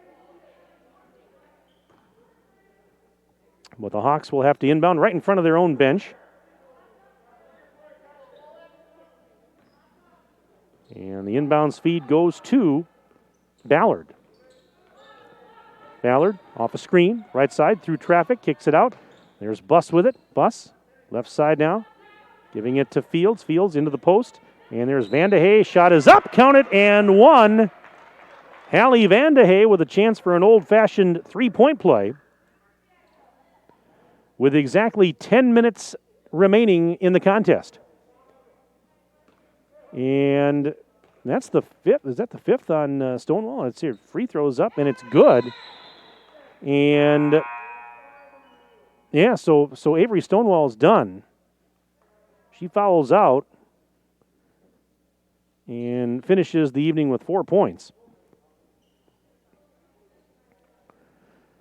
So, in the fouls right now, again, lopsided again. Beaver Dam with 7 now in the half and just 1 on Xavier, but doesn't really mean a whole lot with a 74-28 score and just under 10 minutes left. Wilkie. Maddie with a nice little touch, finishes with a left hand. 22 points for Wilkie tonight, 76-29 in favor of Beaver Dam. And that was Ballard, almost lost it out of bounds and then threw it to the corner, and Jens was trying to get it, and Jens deflected it out, I believe, and so the Hawks will inbound now on the sideline. And they get it to Ballard. Ballard gives it to Fields, left wing. Now she's into the lane. Stops, being hassled there by Lappin, and now another whistle. What do we got? Foul? Which would put Fields at the line, and it will. And actually a foul here on Riley Zarnecki, 5'10 freshman. Her second. Front end of the 1-and-1 is no good, and Lappin clears the glass. So the Golden Beavers go to work. Wide open, Yagodinsky for 3. Page hits the trifecta. 79-29. 50-point Beaver Dam lead. 9 minutes and change left. And now we'll have a running clock for the rest of the night. Well, I'll tell you what, if you're a Xavier fan, Xavier's got a good program here. They've got a good team. They're young. They're very young, but there's some talent. They're going to win a lot of games. But Beaver Dam, very dominant tonight. And there's a shot no good for McGinnis, a foul, though. Yeah, I mean, despite what the scoreboard says here, this is a very good Hawks team. Xavier is going to win a lot of games. And like I said, they're so young, and so this is a team that, keep this team together for the next few years, and they're going to be doing a lot of damage. And the first free throw's up, and it is good for McGinnis. But Beaver Dam's depth, its talent, its experience, just, again, shining through tonight. Second one, no good. And that one's going out of bounds and flipped back in by Wilkie right to Zarnecki. 79-30. Golden Beavers over the Hawks. Here is Lappin. And circles the wagons, goes in for a layup and gets fouled. Carly Lappin with a three-point opportunity. It's 81-30. And we got 7:40 to go. Clock still running as more subs come in on both sides.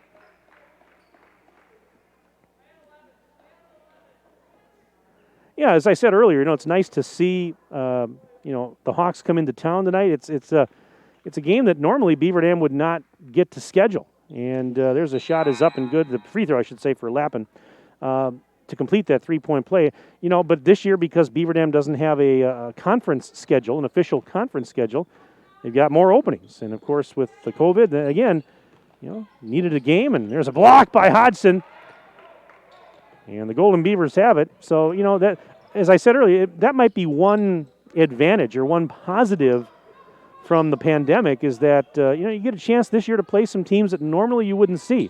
and not just any teams, but Beaver Dam has loaded their schedule with some really good teams. There's a ball going out of bounds. It was swatted back in, but right to Buss, who goes through traffic. One hands it up. It's no good off the rim, and the rebound tipped right to Beaver Dam's Maddie Kinsey. Kinsey trying to go ahead on the bounce pass to A-Striker. She saved it from going out of bounds.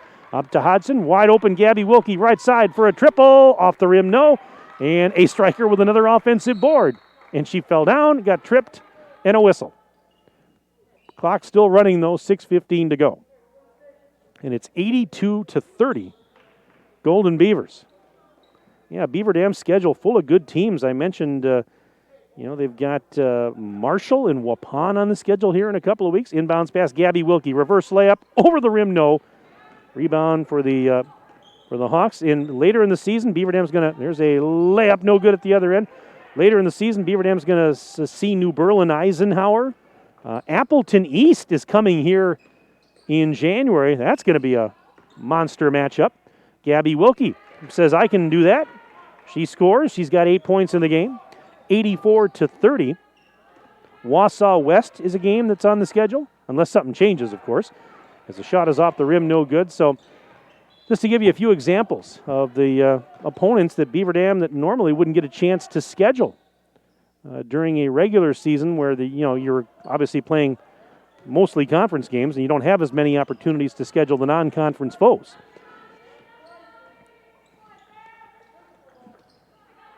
Five minutes and change left to go.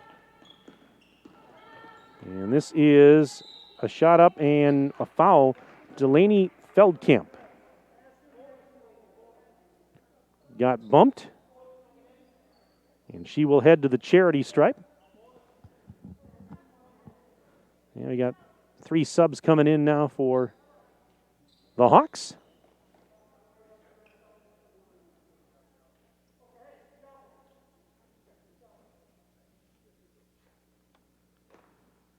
And now free throws coming up here.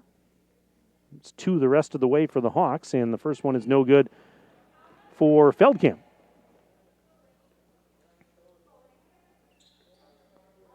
Now a couple of subs in for the Golden Beavers.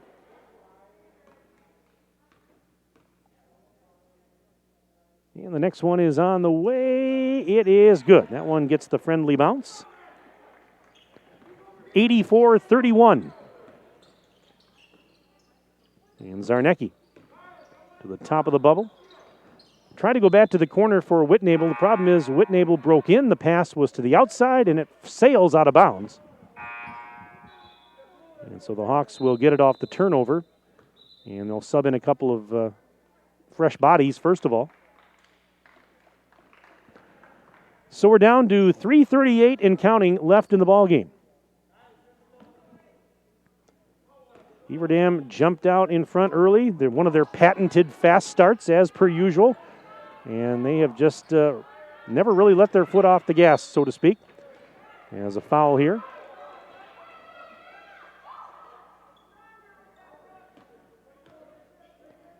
So this is going to be Brooke Feldkamp going to the free throw line after the foul on Zarnecki, her third. And the first free throw halfway down, and it's spit back out.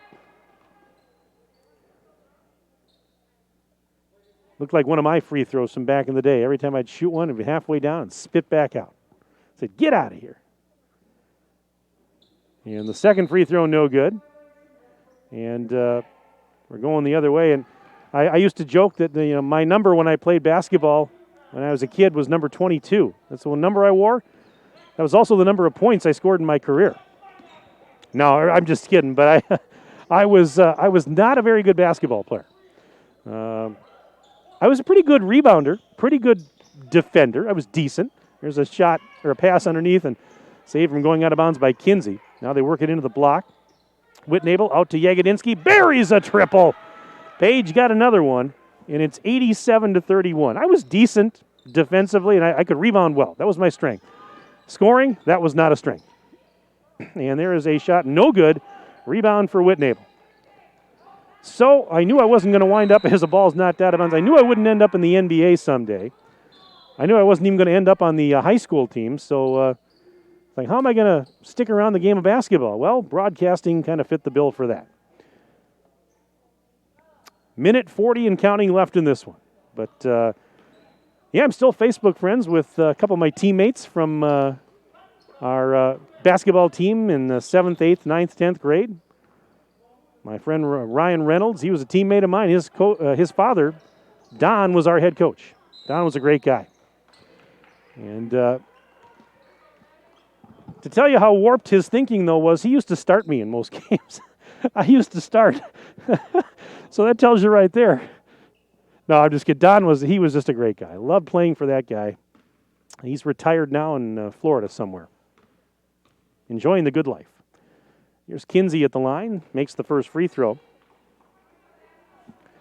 Under a minute to play. It's 88-31. BD. Another one for Kinsey. Count it. 89-31. Well, Beaver Dam's been averaging 89 points a game this year. That's where they sit right now with 37 seconds to go. Shot is over the rim, no good for Van de Hey. A striker takes it back the other way, finds Salatel. And now they'll give it to Gabby Wilkie, cross-court feed. There is A striker. Goes in, missed the shot over the rim, and Kinsey got the rebound, then lost it on the way up, and taken back the other way by Delaney Feldkamp. 10 seconds left. As we tick off the final few seconds, there's a pass to the baseline, 1 second, and they're not going to get another shot off in time. That basket doesn't count. Final score tonight, Beaver Dam 89 and Xavier 31, as the Golden Beavers improve to 7-0 on the season. Xavier dropping to a record of 5-2. So let's do this. We will take a 4-minute break. We'll come back in 4 minutes for our post-game show. Right after this, you are watching Beaver Dam girls basketball on DailyDodge.com.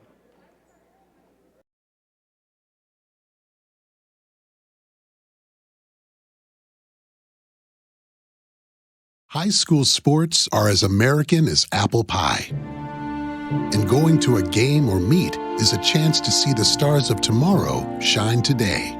But as anybody who's ever attended a high school sporting event in Wisconsin knows, you can't have the stars without the stripes. High schools are currently looking for new officials in almost every sport. Who looks good in stripes? Anybody looking for a way to stay connected to a sport they love. If you like the idea of giving back to your community while earning a few extra bucks, chances are you'd look good in stripes too. We want to hear from you. We need to hear from you. No officials means no games. No stripes means no stars. And what kind of America would that be? Wisconsin needs more high school officials.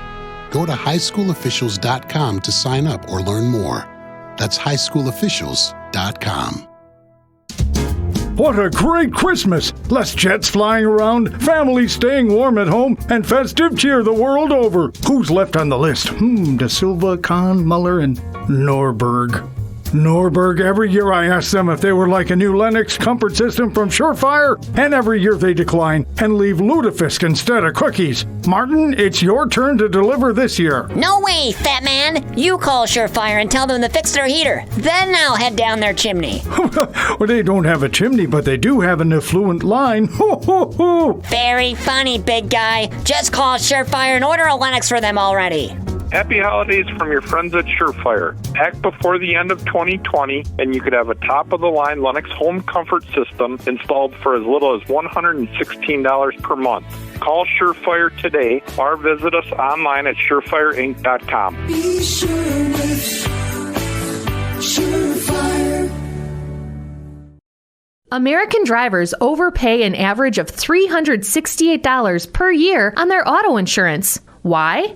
Because, well, insurance is hard. It's complicated. It's time-consuming to get quotes from multiple companies, so we overpay. Or we call Richards Insurance in Beaver Dam. Make one call and receive quotes from all the best carriers. The folks at Richards Insurance literally do all the work for you. So if you could be saving money each month, you'll know about it. How much will you save with Richards Insurance? To find out, call Richards Insurance or stop in at 123 North Spring Street, downtown Beaver Dam. Also offices in Columbus, Watertown, West Bend, and Oshkosh. With over 50 employees and hundreds of years insurance experience across 5 offices, you'll get full service counseling with no obligation. Richards Insurance in Beaver Dam. Call 887-1615. That's 887-1615. We'll be there with you. Richards Insurance of Beaver Dam.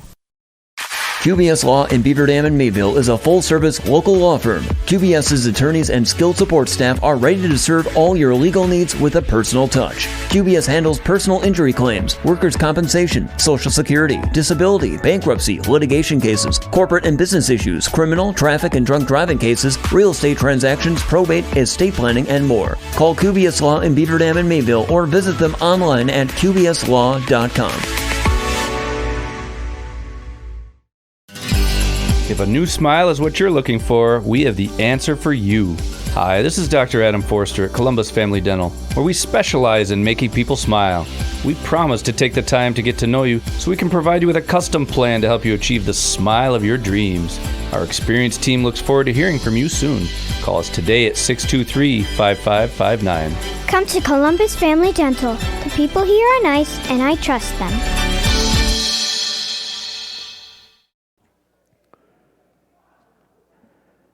And once again, Beaver Dam Golden Beaver girls basketball here on dailydodge.com is brought to you by our presenting video sponsors, Beaver Dam Unified School District, QBS Law, specializing in personal injury, transactional law, and will and probate, and Columbus Family Dental.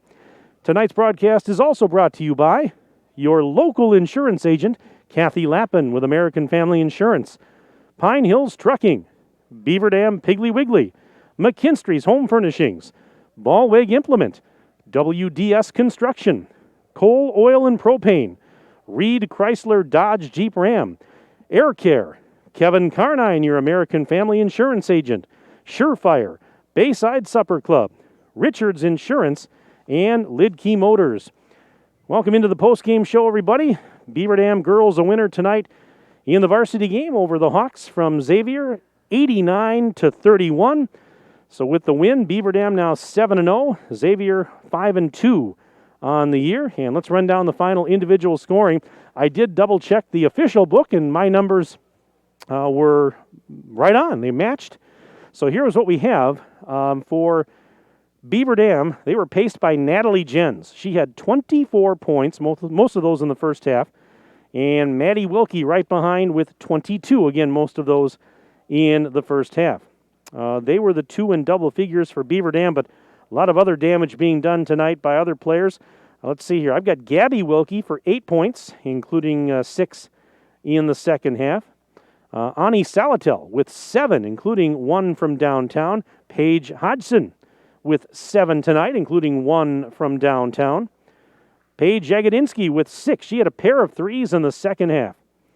Let's see, 4 points for Avery Stonewall. She fouled out, but 4 points on the night. Kylie Whitnable with 4 points on the night. Carly Lappin had 3 all late in the game. Riley Zarnecki with 2 for the Golden Beavers. Maddie Kinsey, a couple of free throws. She finished the game with 2. For Xavier, here's the official scoring, and I had to correct a couple of baskets. I must have mixed up Vandehay and Newman because their numbers are so similar, 23 and 33. But I've got the correct numbers here from the official book. The Hawks were led by Maggie McGinnis with 7 in this game tonight. Olivia Newman, she had 6 on the evening. And I've got Hallie Vandehay and Sammy Buss with 5 points each for the Hawks. Let's see here. 4 points in the game for Carson Stempa. It was, let's see, we've got Izzy Ballard with 2 on the evening. And see, a couple players with free throws. It was Alexis Fields with a free throw. She finished with 1. And Delaney Feldkamp also with a free throw to finish with 1.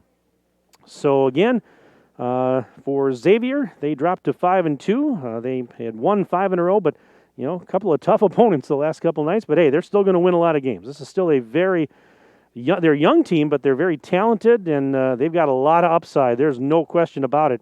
And so good luck to them as they continue on here during the season. Again, as I look at it here, their next game, if this schedule is accurate, is at Seymour on Tuesday night. Meanwhile, for Beaver Dam, they're off until Monday night when Edgewood comes in here to the field house for a game. So actually, JV and varsity will have both those games on the dailydodge.com video stream on Monday night. Beaver Dam, a busy stretch again. Beaver Dam girls play Monday night next week. They play Tuesday. They play Thursday. They play Saturday of next week. And then they play the following Monday and Tuesday right before Christmas. Woo! And we're going to have most all of those games, JV and varsity, right here on the dailydodge.com video stream. We're going to have Beaver Dam's head coach Tim Chase come up here in just a second. He's a popular guy. After these games, he's talking to the newspaper, talking to Coach Buss, and now he's going to give time for us, as he always does. We'll hand over the microphone here, and have a seat here, Tim, if you want. And let's let me do it. Tim, thanks for coming up. I was joking. You're a popular guy after these games. Everybody wants to talk to you, but we know you always make time for us. And give me your thoughts on this one here, and another great effort on both sides, really. This week was a good, challenging week for us because we played 3 distinct teams. And I really like how we responded each game. Each one was a little bit different. We definitely had some strengths in each of the 3 games. We actually had some weaknesses in all 3 of the games. But as we told the girls before the game, this is a special night every time we get to play basketball right now. And December 10th, 2020, our kids got to play basketball on our court in Beaver Dam because there's a lot of kids out there right now that are not getting that opportunity. So we just are going to try to take advantage of every chance we get and try to make it a special night. Let's expand a little bit on what you were just saying. You were talking about, there were strengths in each game, there were weaknesses this week. What were some of the strengths that you point out from these games this week? Our defensive pressure is good. We're kind of right on that line where we're fouling a little bit too much, and we need to bring it back just a little bit. But our tenacity is good. I mean, the effort's there. We're making things happen with our defense, and then we're running. Obviously our seniors are kind of, leading the show right now for us and getting things done. And then our younger kids they're learning. They're getting better and better. They're making mistakes at times, but they're going to get better. They're going to get better at some of these things. We see it every day in practice. They're just a group that are like sponges as far as wanting to improve. So, like I said, we're just really excited to keep on getting out there and getting after it. But this group of kids, like I said, they're doing things the right way. And that's really what we're most impressed about them. On the flip side, what were any of the weaknesses you thought you saw during the last couple of games? We're still turning it over too much at times, and some of our younger kids have got to just understand some of the things that you get away with when you're playing 8th grade basketball or summer when you're playing in your 14Us, 15Us kind of thing. You get away with when you start playing against 18-year-old kids who are going off to college or have college offers and things like that. It's a little bit different. The game's a little more physical. Game's a little faster. It's a big difference when you're used to competing against kids your same age for forever pretty much, and then all of a sudden you get bumped up to play against kids that are 3 years older than you. So you wouldn't look at it as a 5th grader playing against an 8th grader, and obviously freshman to senior as a little closer in the gap. But still, it's growing. It's a curve for them to grow into, and it takes a while for them to kind of get into that. Yeah, it's hard to make that transition from, like you said, the 8th grade ball or something like that up to the varsity level. But at the same time, you mentioned to me before the game, you said arguably this is maybe one of your best senior classes ever. It's got to be so nice for those youngsters to be able to learn and be on the same team with players that have such great experience in basketball IQ. Well, honestly, we were talking to some of the kids before the season, just that maybe the minutes weren't always going to be there. Some of them just alluded to, Coach, we just want a chance to play with these seniors. Right. Whatever we can do to help this team, we'll be willing to do. And that's the attitude that we need from everybody. And that's the attitude we've had for a while now here with our culture. Our seniors have kind of started that, and kids way back started it. The last 5, 10, 15 years have started that kind of culture. But these kids are just proud to wear the Beaver Dam jersey and represent, themselves, their families, their school, their community, and whatever they can do. And they just want to get after it, and they just want to improve. And they'll come back to the next practice. What can we do to get better? And they'll do it. In that sense, Tim, as you're talking about that, talking about the seniors, do they kind of act as like, player coaches almost to some of these young players, mentors to these younger girls? Absolutely. And the senior class really likes these younger kids because they're really willing to learn. And they're easy to talk to. They don't say, oh, gosh, and it's kind of hard when you have, Maddie Wilkie, Natalie Jens, Paige Hodson, Paige Jagoditsky, and Avery Stonewall who've been there and been part of some of, the best teams ever in the state basketball history, not to listen to those kids because they have the experience, they have the success, they have the work ethic, they have the character, and these kids they're on the right track for those things. They just have to keep on improving. Well, again, we talked about it in our pregame chat. This continues a busy stretch for you. You're going to have games next week, Monday, Tuesday, Thursday, Saturday, the following Monday and Tuesday. So do you go a little lighter maybe this weekend then, give a little time to relax a little bit? I think we need to differentiate a little bit in practice. What I mean by that, some kids probably need to go a little bit harder, and some probably could be doing a few other things maybe to work on some things, depending on where they're at right now with their games. And I think everybody knows who we're talking about in some of those cases.